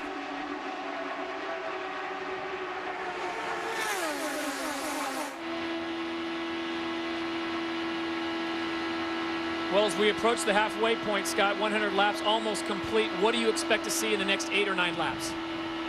Communication into the pits right now, telling them what they need on their cars so they can have some tire pressure adjustments or wing adjustments during this next stop. Wait to see how the cars can react after those changes. Remember, you're always chasing this racetrack. It's getting a little bit hotter, more rubber's going down. Probably cars are going to start sliding around a little bit. Look how close those guys are through the tri-oval, not giving an inch between Sam Hornish and Thomas Enge. It's a lot of skill and a lot of trust. And Ryan Briscoe, speaking of rookies, is moving up, and he just turned a very fast lap, a 2:12.765. Another rookie, Danica Patrick, who was our pole sitter, she is comfortably in 9th place with Buddy Rice just ahead of her. If you're Danica at this point, do you think she's panicking, Scott? Or I know there's a lot of pressure put on her to say this is the race for you to win, and then a lot of people like us were saying, can you win in Kansas, Danica? This is a big one for you. She's not panicking. She's still got 100 laps to go. Well, the team's all right there in front of her, 7, 8, and 9 in positions with Vitor Buddy. And Scott Sharp has actually just slipped around Danica right now, but she just has to make sure she understands what the car is doing, communicating, seeing going down for a gear change there, probably from 6th to 5th, because she got some dirty air from the car in front. That understeer crept in. She turned the wheel a little bit more. The RPM started to fall off. She had to go down in the gearbox, select another gear to get that engine back up into its RPM band. Here she's got a good run going on right now. She's trying to get underneath Sharp. She had a good drive off of that turn. And just moments ago, Danica Patrick and Scott Sharp getting very close together, not comparing their firework activity plans for tonight. Watch this. Outside with Sharp, outside with Sharp, outside. See, Sharp spotter right there needs to be turning around saying that car's coming low, car's coming low. The key thing for Jeff McCollum, the spotter, is you always communicate with the driver out in the racetrack. With speeds in excess of 209 miles an hour, right now, this is the third fastest race in IRL history at 187.4 miles an hour. We'll see how that plays out. And at the top of the show, we asked you, will Danica Patrick win this weekend's race in Kansas? So far, 54% of you think she will. 46% say no. Scott, you didn't log on, but there's a whole lot of racing still to go, and we've seen stranger things happen. She moved up just like this at the Indianapolis 500. Remember, she was mired back in 14th, and before we knew it, she was in 3rd and 4th. A lot of racing to go, as you say, as we just went over 100 laps right now. Another pit stop to happen, maybe 2. The thing that she has to watch out for is to make sure that she has the opportunity to be in the lead pack at the end. We talked about being there for those last 10 laps, one of the keys to the race. But right now, they're probably going to make some changes in all 3 of those Ray Hall Letterman cars to see if they can get them to work just a little bit in traffic. Now, was that a lift or a shift? An opportunity for Elio just to go by in the high side. So she's obviously struggling with the car in the middle part of the turn. You can hear her get off the gas, go down for a gear. The car's not turning in the middle part of the turn, which is where actually you start to lose all your speed or sometimes make up speed, Todd. Sam Hornish Jr. comes down into pit row. We check in with Dr. Jerry Punch. 60 miles per hour for the birthday boy, Sam Hornish, who turned 26 yesterday. Roger Penske calling the stop, and Penske has called for a half a turn of front wing out. A slight change for Sam Hornish. 4 fresh Firestone, getting it full of methanol. Half a turn of front wing, get it full, and Hornish is away. The leaders flash by.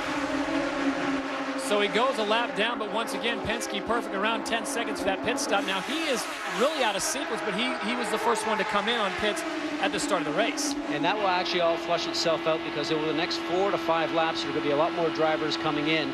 The key thing, though, is to have a fast in-lap and a fast out-lap during these pit stops so you don't lose track position. We talked about Thomas Schechter coming in first last time and actually going out 4th and falling back to 5th. The thing you try to do is to drive as fast as you can on your in-lap into the pits, and then as soon as your car is serviced, you leave and you try to get up to speed as quickly as possible. And that's some of the art that some of these drivers have. Some maybe aren't so quick. Sam Hornish has recycled back to 19th place, but as Scott pointed out, that will all wash out.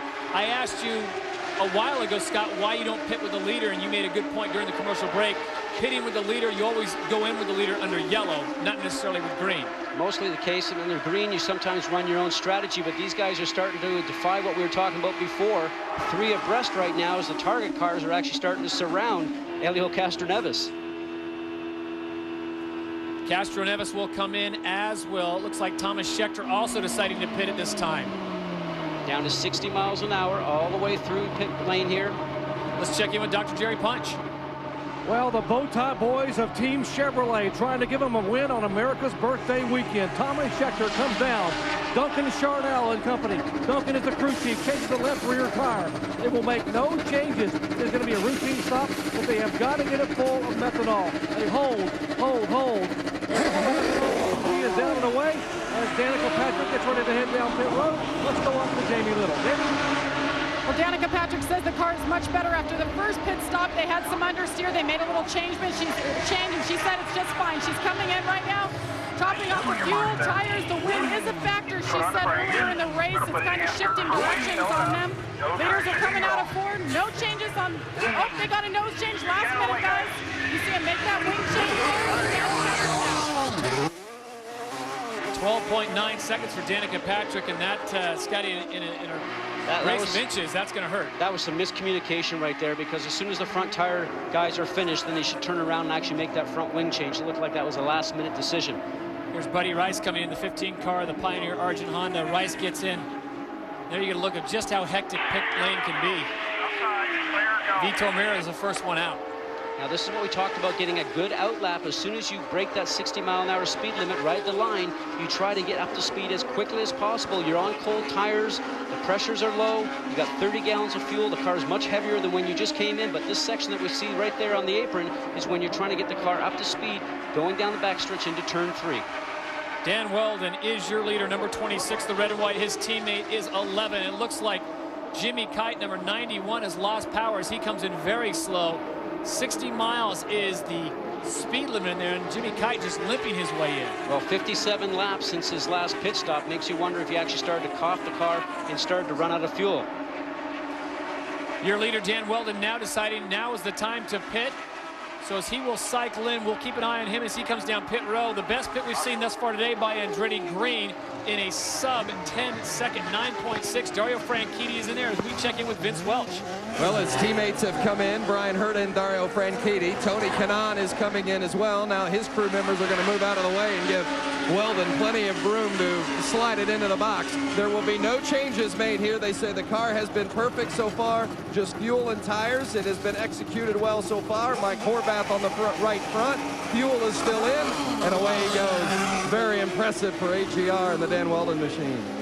And Scotty hits that timeout line just perfectly. Does not lose another position. A sub 10-second pit stop. That's going to get the job done at Kansas. Let's check in with Vince once again on pit row. Tony Kanaan now is coming in, so this will be all 4 cars that have now come in for AGR. You see the clock running. It's been a smooth stop so far. Again, no chassis changes, so that indicates the AGR team has got it figured out today, at least as far as those top 3 cars are concerned. All right, thank you very much, Vince, as we are on lap 114 of 200. That means we've got one more pit to go, Scott. It looks like today pits will not be the issue, as everyone has pretty much executed them fine under 12 seconds. But interesting to see how some of the stops are maybe 2 seconds faster than some of the other teams. That's what I said before. Those guys certainly make their money. Holy smokes. Yellow Here we comes go. out. It's Ryan Briscoe, number 33, the rookie. And I don't want to be the one to tell Chip Ganassi that he's got some money to spend again, because Ryan Briscoe, I don't know if he made contact, but this is just out of pit out. Just on the inside. Just on the inside, so possibly something has happened to the car mechanically, where he's now actually just pulled the car off the racing surface and off the apron there. We'll have to get a report on that. Does not look like he's actually damaged the car or he's actually hit anything. Well, the word we're getting is he just pulled off, so that's good news. So it hasn't been damage to the car, but it is obviously something mechanical or possibly electrical that shut the car down. So now he's trying to get out. You see the steering wheel just about trying to come off, but the Delphi crew are telling him right now, just keep your steering wheel on. We're going to tow you back to the pits. Okay. We'll catch up with the Target Chip Ganassi team when we return to Kansas Speedway. Much more after we go side by side.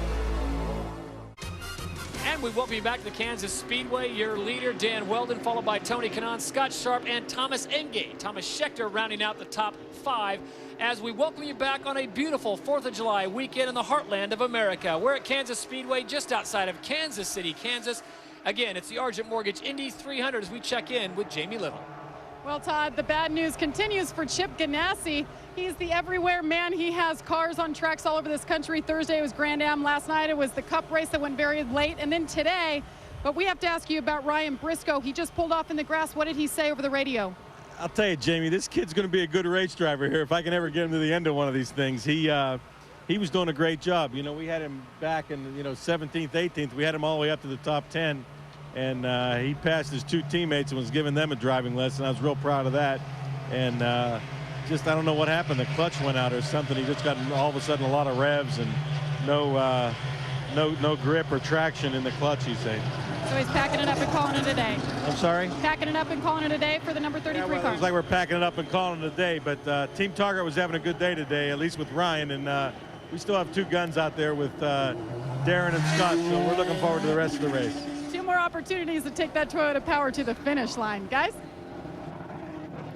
All right, Helio Castroneves on pit road for a stop here during the yellow flag. And while you watch Castroneves stop, we'll tell you that a moment ago in that previous stop that Thomas Schechter dodged the bullet. Here's what happened. Thomas said he had developed a vibration about 3 or 4 laps prior to the stop, and he couldn't figure out why it was vibrating. Let me show you what was going on. This is Thomas's right rear tire. I see when they mount these tires, they mark the wheel and the tire. You see, the wheel has actually rotated about 2 inches off where the tire was mounted. And when that happens, it develops a vibration. How does it happen? Well, when they dropped the car after the pit stop to put this tire on, the torque actually allowed the wheel to stay put and the tire to move, thus the separation and the vibration that was growing. So Thomas Scheckter dodges a bullet, gets this one off, gets 4 fresh Firestones on. Let's check in down with Vince Well. Well, Doc, you were seeing Helio Castroneves come in for a stop as you look at Sam Hornish go by there, but Castroneves had quite a lengthy stop. In fact, they lowered the car ride height and also made a wing adjustment because Helio's car had been such a handful. So as Sam Hornish motors by and they're trying to get better fuel mileage, Castroneves is dealing with a handful of a race car. All right, thank you very much, gentlemen. Nice job, everyone down there. Stay cool. We're going to take another break as we are still under yellow at the Argent Mortgage Indy 300. Stick around for an exciting race. When we come back, you go side by side. With 75 laps to go in the Argent Mortgage Indy 300, Dan Weldon continues to lead, followed by Tony Kanaan, and Thomas Enge now moved up to third. Thomas Scheckter was threatening moments ago, Scott, but he had what you like to call a moment.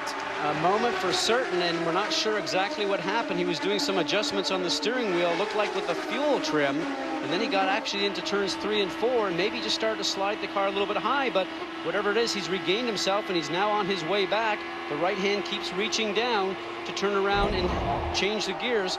Here he is going in behind Danny Weldon. Tony Kanaan's directly right there. Didn't look like he really, oh, look at that wiggle. You talk about a moment, that absolutely is it. That car is probably very loose right now. Neutral race car. Man, you know something, you don't think about that, Todd. That is just a reaction. Your heart starts racing more than 180 beats per minute. And we used to sometimes call that in racing a depends moment. Well, that's a moment at 208 miles an hour. And Scheckter went from second to 6th place, but as Scott Goodyear pointed out, he is back on it now. He had the composure enough at 200+ miles an hour, Scott, to grab another gear and get the momentum going again. Because you know you're done with that in the race car. In your mindset, you are actually done with what just happened. You're moving on to what's next in front of you and how you can actually regain that position back. You know, drivers don't sort of think about what just happened. They're always thinking about what's ahead of them. What tremendous reflexes to keep that animal strapped down.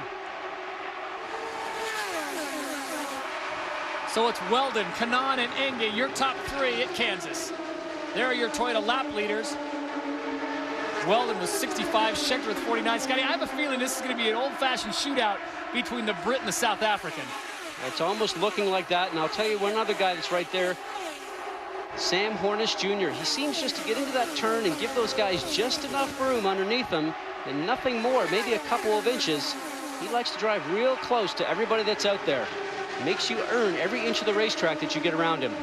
Well, the big dogs are out in front. There you see Tony Kanaan, the green and white, the 11. He currently sits in 4th, part of that very powerful Andretti green team. Dan Weldon, his teammate, is out in front. Thomas Enge from the Czech Republic has moved into 2nd. The Rockstar Chevrolet is flying, and here comes Sam Hornish Jr., the red and white, the 6th car. He is moving up on the outside, picks up a position on Kanaan. He will move to 3rd as the pace and the heartbeats quicken here in Kansas. Danica Patrick, meanwhile, has moved back to 14th place.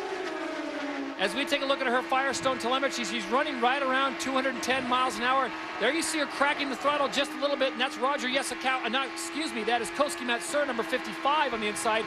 Roger Yasukawa was knocked out earlier on lap 55, and it's Danica Patrick. And Scott, as a novice that I am with my experience driving at Richmond in my Chevy Cobalt, it does not look like Danica is comfortable with that car. Well, when you're watching the throttle right there, it's starting to go up and down. She's really working the throttle, working the car. Maybe the car's not as comfortable for her. And whenever you're off the pace a little bit and you're just sort of running in the back section, it's hard to actually get past people and keep that momentum up because you're always dicing for position. But Darren Manning right now, not giving her a whole lot of room. His car's moving around because Koski Misura up front is giving him some dirty air. So his car is sort of dancing, and he's just trying to keep the thing going straight. The battles continue throughout the track here. They finally get by Koski Matsur, number 55. He stays to the inside, and both Manny and Patrick get by him. As we go back to the front of the pack, it is Dan Weldon out in front. And look at this. Watch some smoke coming out of the back of the car right there. Yeah, slight puff of smoke coming out of the right exhaust. Good thing he did coming through the tri-oval, got off the racetrack. Yeah, I'd like to see him off the racetrack right now. I mean, with the car going what it's doing, he needs to be on the apron below that white line. He did a great job of it before, getting through the apron and going through 1 and 2, but I don't know why he actually didn't come into pit lane, because all he's doing now is oiling the racetrack down. Well, Brian Barnhart, the president of the IRL, sees fit to yellow the flag. We are going to come out and check the track. As the yellow flag comes out, we're back after this. Welcome back to Kansas Speedway as we are under yellow and you are riding on board with Danica Patrick, who was the pole sitter at the start of the day. Danica now has slid back just a little bit, having her problems. She sits in 15th place. Remember, you can log on to ESPN.com, keyword IRL. Do you think Danica Patrick will win today? And remember, the Argent Mortgage Indy 300 post-race winner chat. You can get involved with ESPN Interactive. Now the pits have opened and everyone's decided, not everyone, but almost everyone has decided to come in with the yellow flag out. Let's check in with Vince.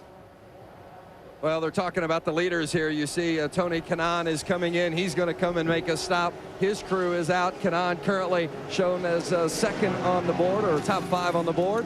And no changes expected with these cars. Both Kanaan and Weldon have been very strong as far as the handling of the cars are concerned. Let's go to Jamie Little.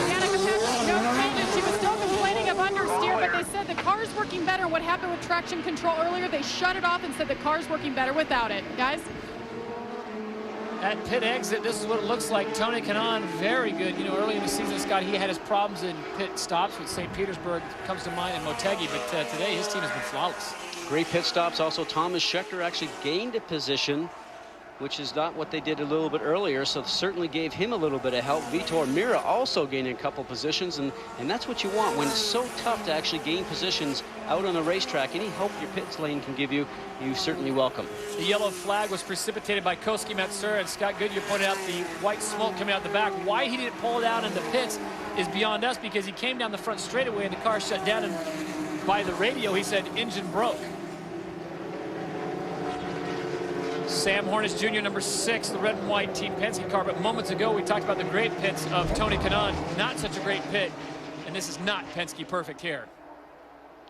Obviously, something's not complete. Actually, it's a stall. You see the motor coming out the back right now, or the starter motor, rather, from the guys. And actually, that's very uncommon for Sam Hornish to actually stall the car. But under yellow, it does not actually make you lose as many spots as you would underneath green. We talked about during the break whether these guys would actually come in or not. You have to chance it. If we're going to go back to green here about lap 140, you've got 60 laps left. You know, you're getting about 50 laps on a tank full of gas right now, Todd. If you get one short yellow in there and you can conserve some fuel, then those guys don't have to pit again. And it could have to be possibly underneath green. You always take a yellow stop if you think it will work out for you. Another Andretti Green teammate, Brian Herta, decides to come down pit row, and we send it down to Dr. Jerry Punch. Well, pretty good run going on for Kosuke Matsura and the Panasonic team. They were in the top 10 until this happened. And John Ward, we saw smoke from the back of the car, and we heard some people yelling engine. Did Kosuke not believe it was the engine? We saw him bypass pit entrance. Well, you know, truthfully, we don't really know whether it's the engine or not. We know we have smoke out the back, Jerry, but we're not sure if it's the engine. And I know that we had a problem with power. He felt the power go down, or drive go down, whatever was causing that. And I believe he felt on the radio he thought he got drive or power again, and then it went away. So we really don't know exactly what it is, if it's the engine or transmission or some other problem. We just know the car won't go right now. A good run cut short for Kosuke here in the Panasonic pits. Let's check in down at Vince, who's in the Weldon pit. Well, with John Anderson, and this team did not pit. John Y. Dan Weldon, the leader.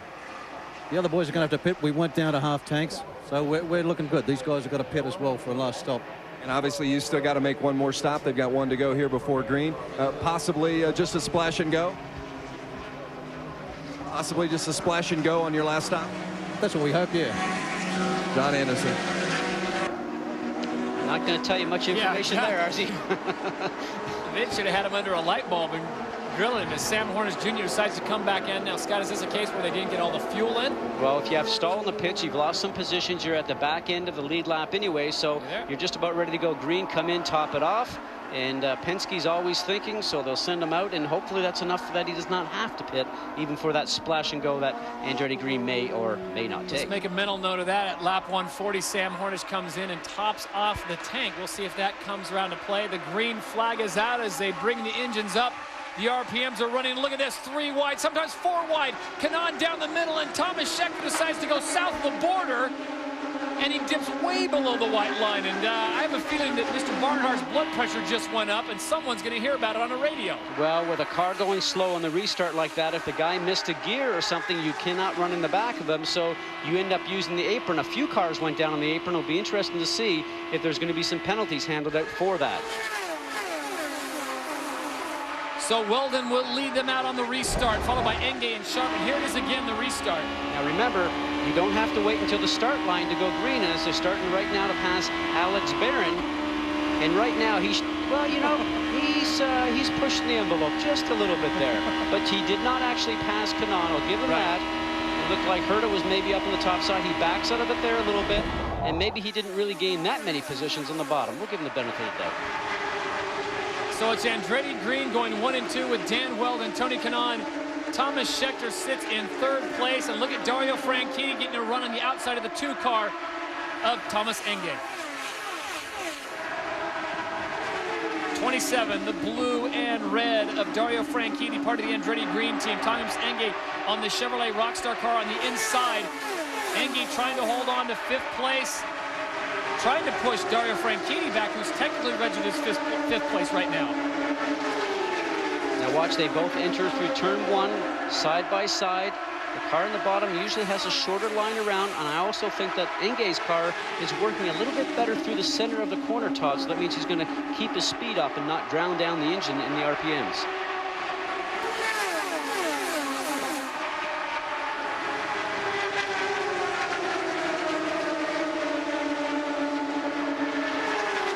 Thomas Enge, number 2, just behind the platinum of Thomas Schechter, his teammate, number 4. Tell you what, if I'm Chevrolet, which I'm not, of course, I wouldn't be getting out of sport just now because they seem like they've got this thing figured out. They've done a great job with going through and making this engine better since the beginning of the year, and it really showed promise at the last race last year. And they've done a great amount of work throughout the wintertime. Dario Franchitti gets a great run. Look at him dipping in between the 2 teammates. Franchitti, the red and blue, number 27, just behind, making very little room for air as he gets just behind Thomas Schechter. As we are back on board with Danica Patrick, Danica has slid back now to 16th, so she is running her number, and she's behind A.J. Foyt and Buddy Rice. And for Rahal Letterman, I don't want to get the call from Greece, and Bobby Rahal was on vacation. We started 1 and 2, and now what? We're running 15 and 16? Well, I think the key thing right now for her, she needs to be there at the end of the race. We talked about that. And if she's trying to save fuel possibly because she knows she doesn't have the car to be able to go to the front, that's maybe one good strategy. We'll have to wait to see how that works out for her. Back to our leaders. Right now, it is Dan Weldon, followed by Tony Kanaan, Thomas Schechter, and Dario Franchitti. Thomas Enge rounding out the top 5. Ray Lato now, engineer for Danica Patrick. She's going backwards there the last couple laps. What is she saying? Well, we're not really helping her out very much in the pits today. We had 3 pretty bad pit stops, and we put her back in the mix here. And just, everybody's so evenly matched here. It's hard to get around. You have a little understeer in traffic. People get around you. You're just going back and forth all day. How much is this wind affecting her? Well, I think it's affecting everybody the same. It's, it's giving everybody a lot of understeer down in turn 3 on the entry. So we're just trying to dial that out all day. Very passionate crew here wanting to see their girl take home a win, guys. Well, one of Scott's keys, actually the first keys for the race for Scott Goodyear, were pit stops, and Danica Patrick, having some problems today. As you heard Ray Lato say, they are not giving her a whole lot of help. And Dario Franchitti is on the move. It's Andretti Green at the front of the pack, going 1, 2, and 3 with Weldon, Kanaan, and Franchitti. Will they sweep the podium? Stick around and find out as we continue on ESPN. Back here at Kansas Speedway, the Argent Mortgage 300, along with the Michael Andretti. One of his cars is leading this race, Dan Weldon, but you were just visiting with Kim Green about Thomas Schechter's move below the white line. What was your concern? Well, we feel you're not allowed to drive down there underneath the white line and improve your position, and we felt that he did. How's the day going for the other drivers? Kanaan and Weldon seem to be doing well, but how about Franchitti and Brian Herta? Dario's running well too, but Brian's car has just been off all weekend for whatever reason, and just having problems. Let's go to Jerry Punch with Mike Griffin and looking at that Schechter move now.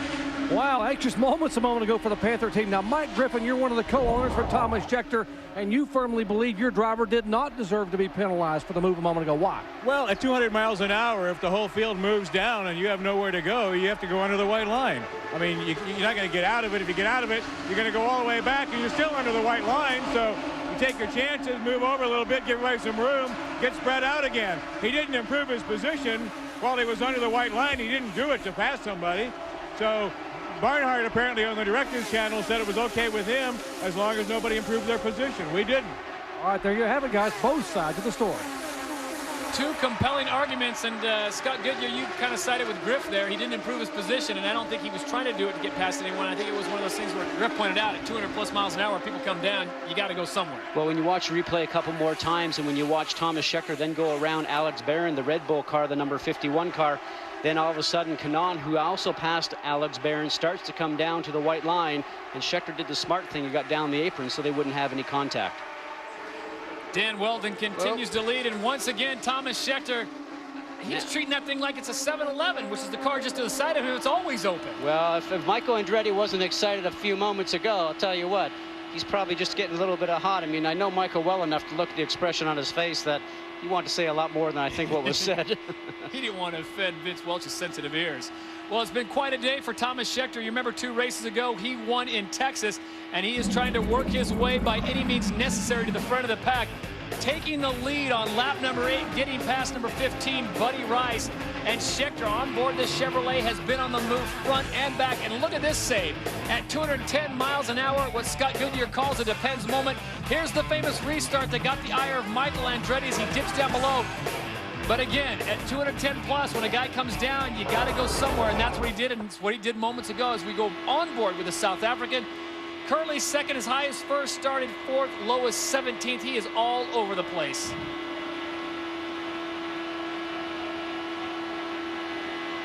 He's now behind Tony Kanaan. Let's check in with Doc Punch.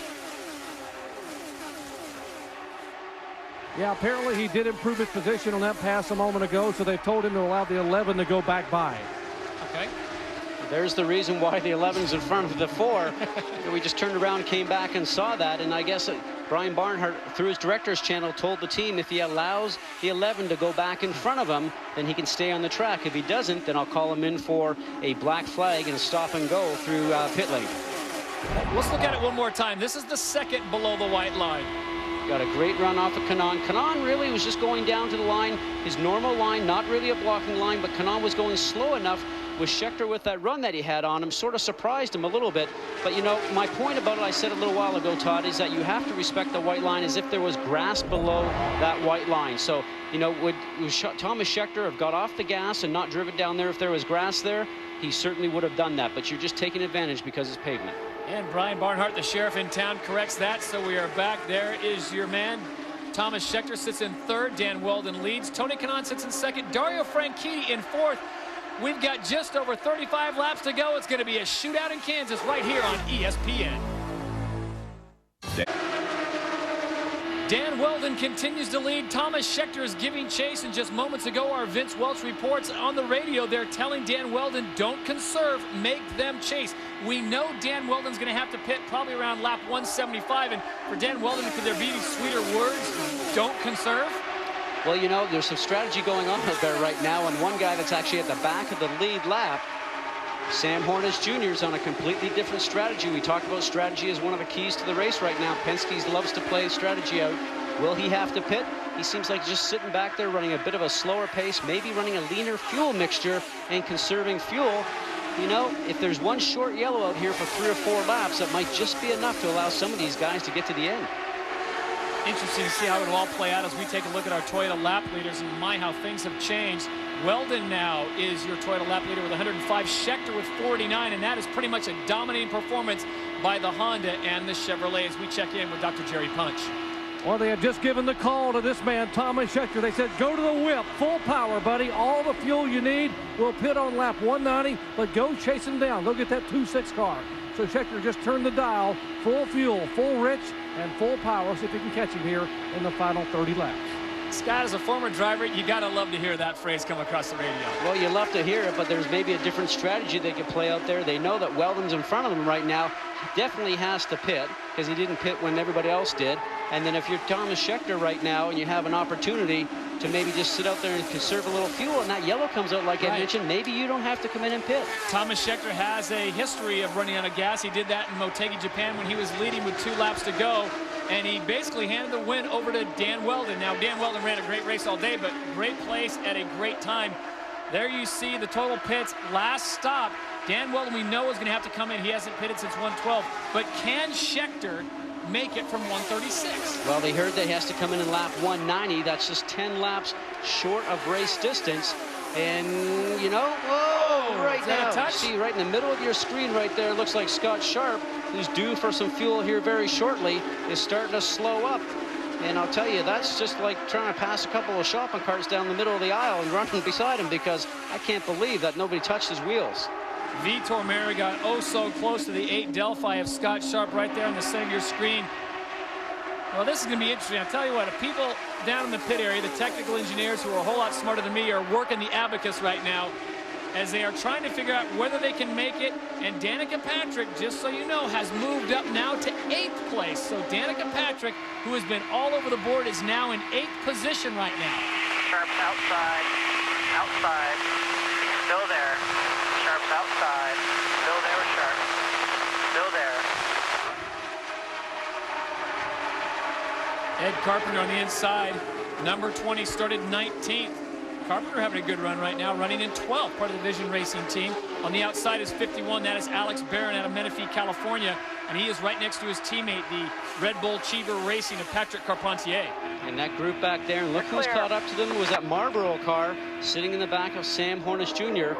With all those cars in front, he's definitely saving fuel. So lap 174 brings in the leader. Dan Weldon will come in, so he will have his final pit stop of the day. The question is, can he get out quick enough to make up the distance, and can the rest of the field go to the very end? There you see him going to a tear-off. This is going to have to be perfect, Scott. He's going to have to do this in sub-10. That was so painful at 60 miles an hour when everybody else is on the racetrack. Vince? No changes expected, just fuel and tires. Keep an eye on how long they fuel the car. Now the tires are on and the fuel is out immediately, so they're not worried about putting in anywhere near a full tank. Full tank not needed to make it to the end of the distance.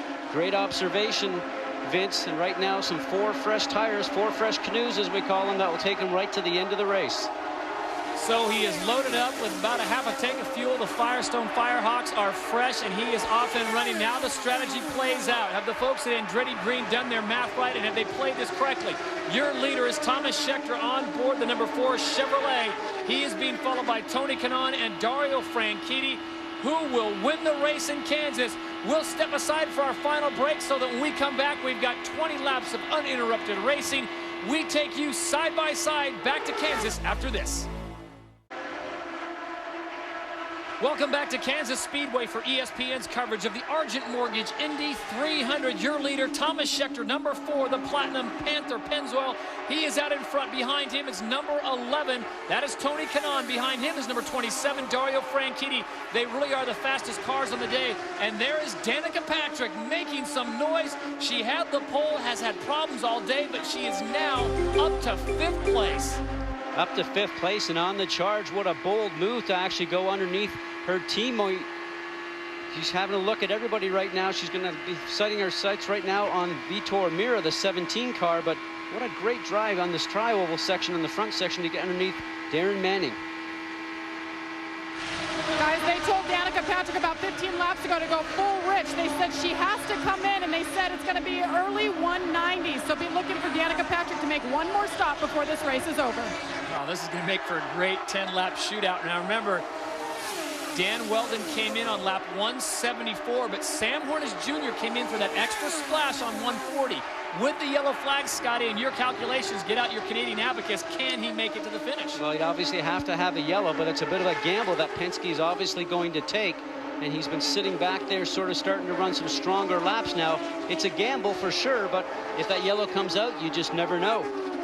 We talked about the last 10 laps of the race, and that's exactly what this looks like it's going to come down to. And this is the pressure time for the drivers. We talked about getting in off the racetrack as quickly as possible.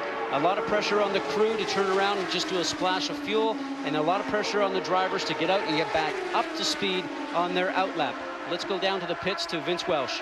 That's exactly what they're trying to figure, Scott, and with 16 laps left, they're not quite sure, so they're kind of playing the guessing game at this point too. Each lap as it goes by and they see what kind of fuel mileage Hornish is getting, it leads them a little closer to the answer, but they're not quite there yet either. All right, thank you very much, Vince. With 15 laps to go at Kansas, Danica Patrick has joined the lead pack. It's Scheckter, Franchitti, Kanaan, Mira, and Patrick. And look at this, Danica Patrick now has a teammate just in front of her, just to the right of your screen. That is the blue and yellow of Vitor Mira. You know, right now, Tony Kanaan is looking in his mirrors and objects in the mirror closer than they appear, and he says, she's back. Why has the car come back to her so strongly, Scotty, in the last 50 laps? And look at this, Kanaan going to the inside. Scheckter says, I've tried that move before, no chance. Closes the door and ends up slowing up Kanaan, and Franchitti ends up having the situation just move a little bit further forward. And see, now she's got a bit of a run because those guys lost the momentum up front, but really nowhere to go when it's side by side with two cars up in the front. L2 this time by. Lap 2, that means they want her in 2 laps. She should push the button on the radio to confirm. Outside. Outside with Helio. Outside. Right rear. Outside.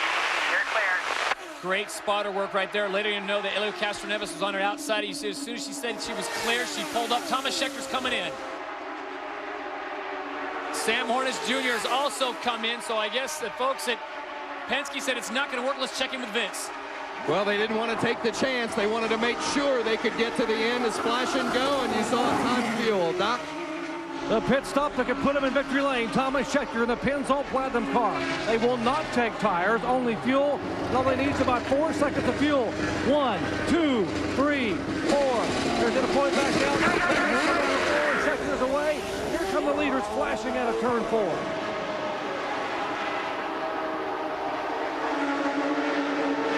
Tony Kanaan is your leader. Vitor Mira sits in second, and Danica Patrick sits in third place here at the Kansas Speedway.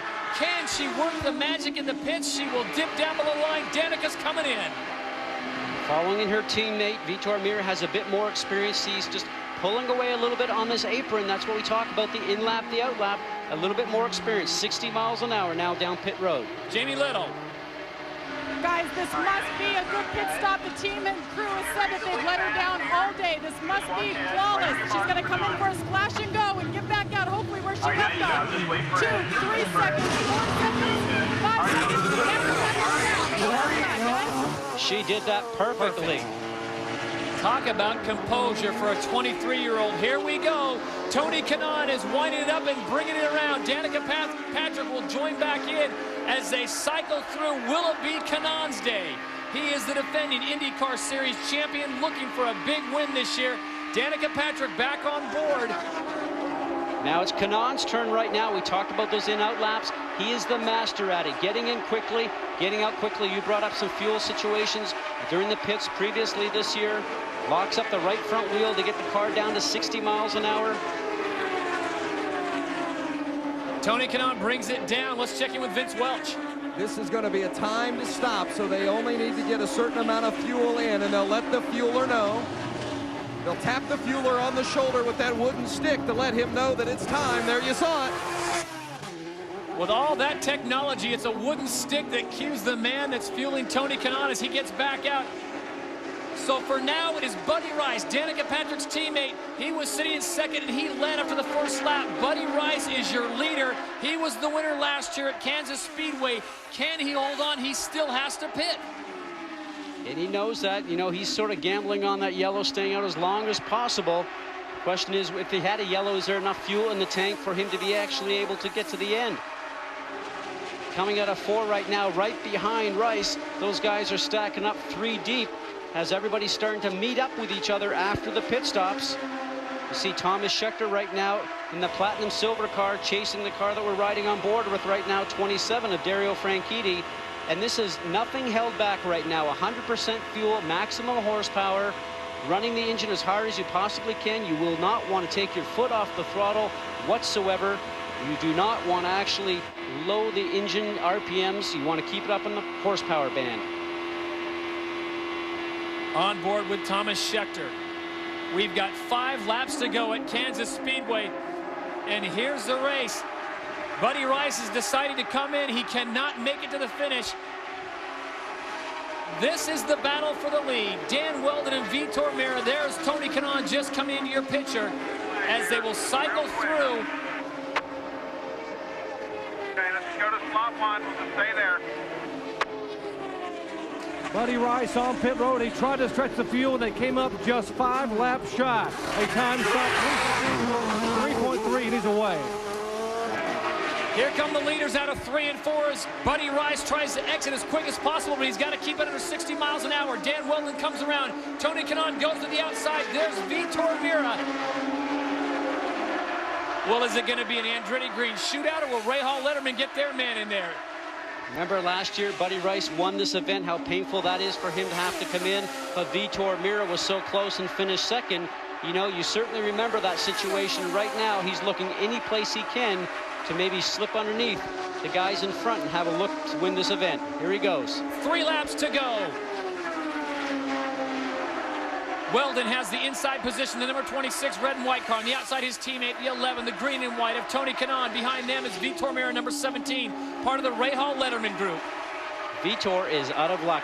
Both those guys are not going to move from the line that they're in, and not even team motors, just being smart race car drivers are going to go side by side. We talked about 10 laps to go. We talked about the last lap, and we talked about the last turn. This race, Todd, will come down to the last lap and definitely the last turn coming out of 4 to see who's going to win it. 2 laps to go. This is oddly reminiscent of last year when Buddy Rice and Vitor Meira had the exact same position on the track. Danica Patrick has shuttled back to 9th place, so it was a costly pit stop, but it all comes down to this. With the white flag out, who will win at Kansas? Look at this grandstand. Everybody's standing up and not an inch given. Weldon trying to push Kanaan up. Kanaan trying to push Weldon down. And the guy that's going to play a role in this is probably Vitor Meira. Who will he side on to sort of help slipstream? As they come out of turn number 4, it's Dan Weldon on the inside. Tony Kanaan, his teammate. Vitor Meira tries to slip to the low side. Can he get it done? No! It's Tony Kanaan at the line. Tony Kanaan, his 5th career win, his first win since Nashville last year, and this is the 5th win for Andretti Green. Darren Manning, I'm sure, Dan Weldon has a very bad taste in his mouth right now because it looked like he had it all done, but it almost looks like, Scott, he was trying to cover Vitor Meira's run. Well, he certainly tried to push Weldon up, tried to push Kanaan up coming off of turn 4. How many times have we seen the high line, though? Always the fast line out of turn 4 coming down. We talked about that last turn. It always comes down to these mile-and-a-half tracks, that last turn. Look at that situation. Those guys, I think, are even bumping each other. You want to talk about power? Andretti Green gets 1, 2, and 4 with Vitor Meira, breaking up the trifecta as we check in with Vince Welch.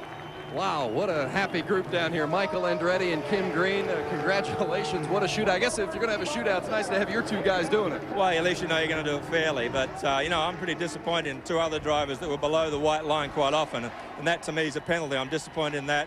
But, you know, we worked hard this weekend and focused hard on our race setups and great pit stops, great strategy by everybody on the team. And very proud. TK's been wanting to win badly. Seen his teammate win a few. And so, you know, just a great effort. Michael, I know that the team, as Kim mentioned, worked hard all weekend because this team had struggled, uncharacteristically so, during the course of the weekend. What was the key in getting all the setups turned around to have good cars today? Well, it was more, you know, we didn't have the speed, but we had good feeling cars, good setup cars for the race, and we knew that, so we weren't too worried about it. But, you know, they both did a hell of a job. I mean, Jesus, and that pass there in the end, I mean, TK not giving up. He never gives up. And Dan doing a hell of a job. I mean, it's just a great team effort. AGR 1-2 today in Kansas. And the fans at Kansas Speedway are treated to double donuts. You can't even get that at Krispy Kreme as we get a look at Tony Kanaan, your winner today. What a close finish, 12 1/1000ths of a second, the 6th closest finish in IRL history. And look at Vitor Meira.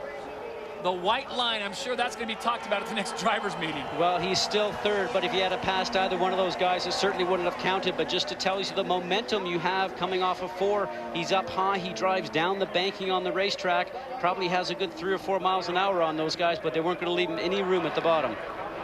So Vitor Meira comes up just a little bit short. Look how close this is. At 210 miles an hour by about 3 feet. Tony Kanaan's already got his fist up in the air celebrating. It's the Andretti Green team that'll be celebrating tonight in Kansas. When we come back, we'll talk to our winners and all the key players. Stay with us here on ESPN. Welcome you back to Kansas Speedway at the conclusion of the Argent Mortgage Indy 300. Your winner, Tony Kanaan, as the near capacity crowd makes their way for the exit on this 4th of July weekend. And we send it down to a very happy victory lane. That's where our Dr. Jerry Punch has caught up with a very fast Tony Kanaan.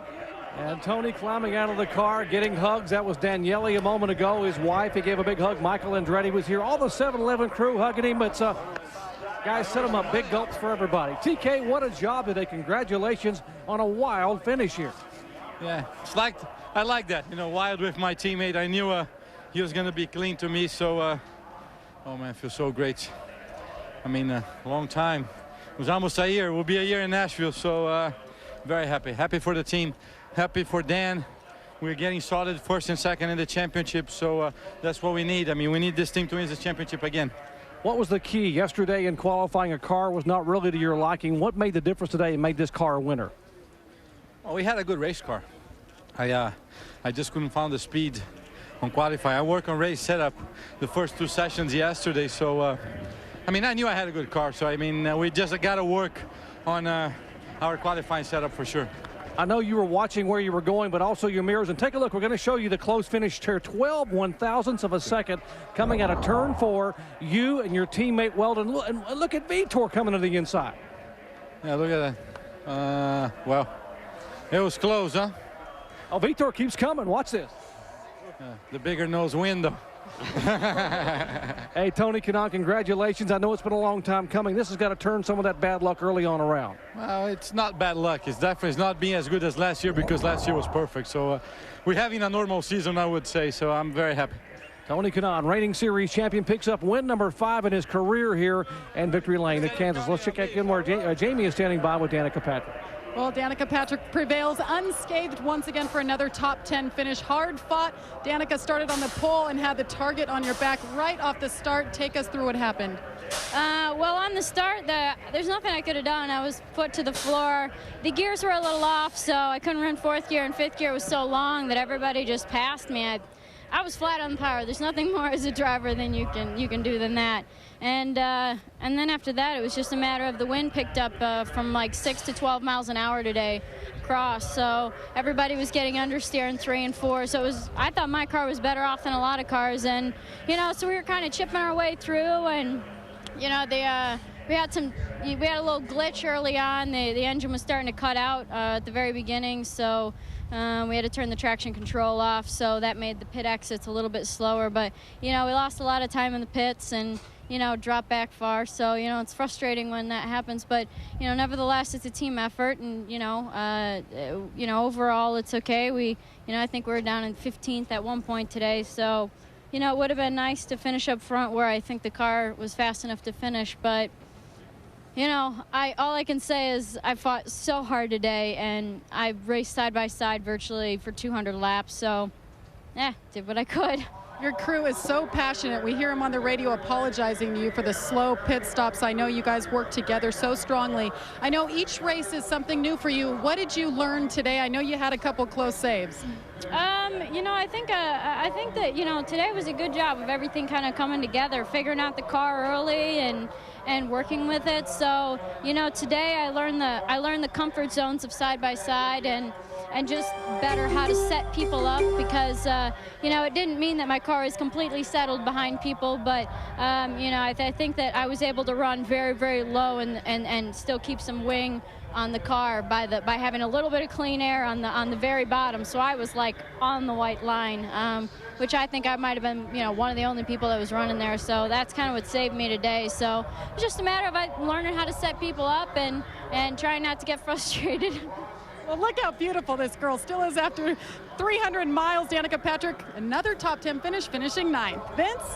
Third straight top 5 finish for this man, Thomas Schechter. He led 63 laps here today. Now, Thomas, I was in the drivers' meeting today when Brian Barnhart said absolutely no racing below the white line. I know I saw you and Vitor Miro both in there in that drivers' meeting, but both of you were below the white line today. Tell us about your situation with the line. Well, I think if you were listening as well, he said don't push people down below the white line as well. And I think, you know, a lot of people are driving their mirrors and, you know, as soon as they saw I got a run, they would come down and try push me. And I wasn't going to lift. And, you know, if I had to use a little bit under the white line, then so be it. But, you know, I think if they left the gap open, I could have got through. But, you know, great job, Pennzoil, Chevrolet. I have to thank the team. I think we've got maybe some video of that white line run. And also you had a moment out there earlier in the race where you almost lost it. Yeah, I seem to be, you know, having a lot of... Take us through the restart.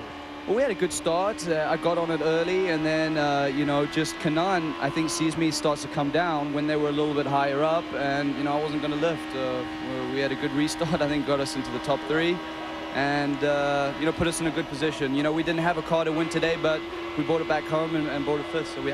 Watch this moment here. What? Yeah, you see how as soon as I start to come down, he came down as well. You know, he left at least one car length open there. It's very close, and that's racing, and I think that's what the fans wanted to see. It was a great finish, you know, Vitor using a little bit of the white line as well.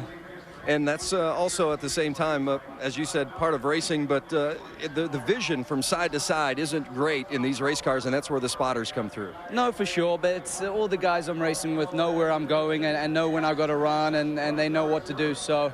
You know, just it's racing, and it was a good racing day. We brought the car back home, and I just have to thank Panther Racing, give me a good car the whole day. Yeah, another good day for Schechter, Panther Racing, and Chevrolet Power on the July 4th weekend.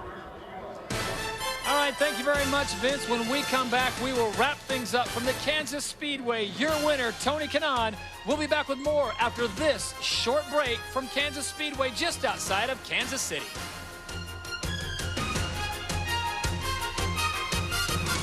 Why? Welcome back to Kansas Speedway and the conclusion of the Argent Mortgage Indy 300 here on ESPN, where Tony Kanaan reigns supreme in the heartland of America.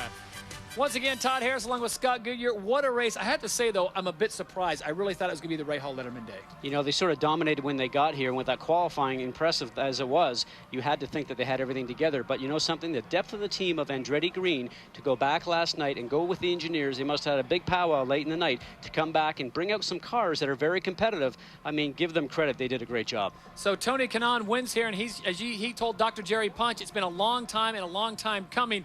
As Tony Kanaan picks up the victory, now we head to Nashville, a place where he got his last victory last year. So does Tony Kanaan turn it 2 times. You know, in a very tight racetrack, 1.3 miles, very narrow, really back down to handling of the race car, not necessarily just horsepower. So watch for guys to resurface again like we saw at Richmond. You know, the guys like Andretti Green that were running strong there, but you also have to look at the guys like Penske and also Chip Ganassi's group. It's going to be a different racetrack. Should be exciting night race in Nashville in 2 weeks. So Brazilian reigns supreme in Kansas. And with another Brazilian driver, here's Dr. Jerry Punch. And Vitor Mira, 4th top 5 of the year. And Vitor, last lap, what a scramble. What happens to that white line on the last lap? Did it sort of disappear? What white line? I don't know. Well, last lap is last lap. I mean, I had nowhere to go. And I remembered actually Homestead when I tried outside when we were 3 wide and I tried outside. And that was with Tony also. Didn't quite work. And now I tried inside also, inside here. If I could keep my foot down, coming inside is kind of downhill. So that was my only shot. I mean, I tried outside on Weldon when was only me and him, but I couldn't quite make it. But you know, I mean, it was a 3rd place, and we were running a little behind for the whole day. I think the Menards, Jones Manville crew is, I mean, today they made the difference with no mistakes and everything. So we are, no mistakes, that's what we want. All right, Vitor Mira finishing 3rd, 4th top 5 of the year. Let's head in. Scott Sharp, our 6th place finisher, standing by with Vince. Yeah, Scott Sharp, over the course of the last 5 races, there have not been many better than this team. 4 top, 7 finishes in the last 5 races, and you had a good one again today. A little tight at times, but was there a chance where you felt like you had an opportunity to win? Well, we started off a bit tight early, but the Delphi guys just gave me some great pit stops today. We improved the car, got real racy for a while there, got up there. Seems like with our whole little last splash that we did, sort of got a little bit off sequence, but hey, we brought home a top 6 finish, some good points, and that's what we need to just keep doing. So I'm really pleased about it. Scott Sharp, his first year with this Fernandez team, and it's really coming together. They have put up some good results of late, and looking forward to going to Nashville. Well, a win from Tony Kanaan is a win for Dan Weldon and the Andretti Green stable. He comes in second. He led 112 laps, and that means he secures his first place position in the points even farther.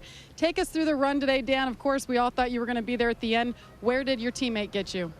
You know, it's just one of those things. You see that a lot on these super speedway type tracks. And, you know, to be honest, I've not lost a race by so little. So it's kind of disappointing. I'm just, I love Tony to bits more than anybody, but probably not as much as his wife. But it's a shame to lose, but it's great for the team. Another 1-2, and Dario was 4th. So we were strong considering we were diabolical in qualifying. But, you know, we still need to find some speed because certainly Schechter has a quicker car than us right now. And, you know, Hornish, if he's not in traffic, is pretty good too. So we've got some work to do, but it's a good finish nonetheless. Going back to qualifying yesterday, you said your car just got off the truck and it was slow. Nothing you guys can do. Where did you find the speed today? I don't necessarily think I found much. I think some other people lost theirs in their attempts to make a good race car. So, like I say, the championship is so competitive right now. You can't afford to be slow. And I mean, we're not really slow, but we've got to keep pushing to stay ahead of these guys because, I mean, you've got the best championship in the world with the best teams in the world, so it's difficult. All right, we're going to Nashville next. Things got a little interesting there for you last year. What are we going to see? Yeah, me and Buddy had a little incident last year, but yeah, I think you're going to see the same as here. I think you're going to see everybody's pushing the limit so much now, pit stops, everything. So you're going to see another tight one, that's for sure. But I'd like to win by just a little bit over maybe TK again. All right, Dan Weldon is the man to beat. He's the current series champion and, of course, the Indy 500 champion. Todd? Thank you, Jamie. Well, it's the second closest 1-2-3 finish in IndyCar Series history. An impressive performance by that man, Tony Kanaan. As we take a look at our final results, Kanaan gets the win. Weldon, Mira, Franchitti, Thomas Schechter, Scott Sharp ran out the top 6. Darren Manning had a great run in 7th for Target Chip Ganassi. Elio Castroneves for Roger Penske. And there you see Danica Patrick in 9th, Buddy Rice in 10th, Sam Hornish Jr. They gambled, Scotty. Came back kind of to bite him. He finishes in 12th place. Well, that's the sort of risk that you take, but if it had been a yellow, maybe it would have worked out perfect for them. But, you know, Penske always pushes the envelope, really, and having a situation with strategy. But sometimes it works and sometimes it doesn't.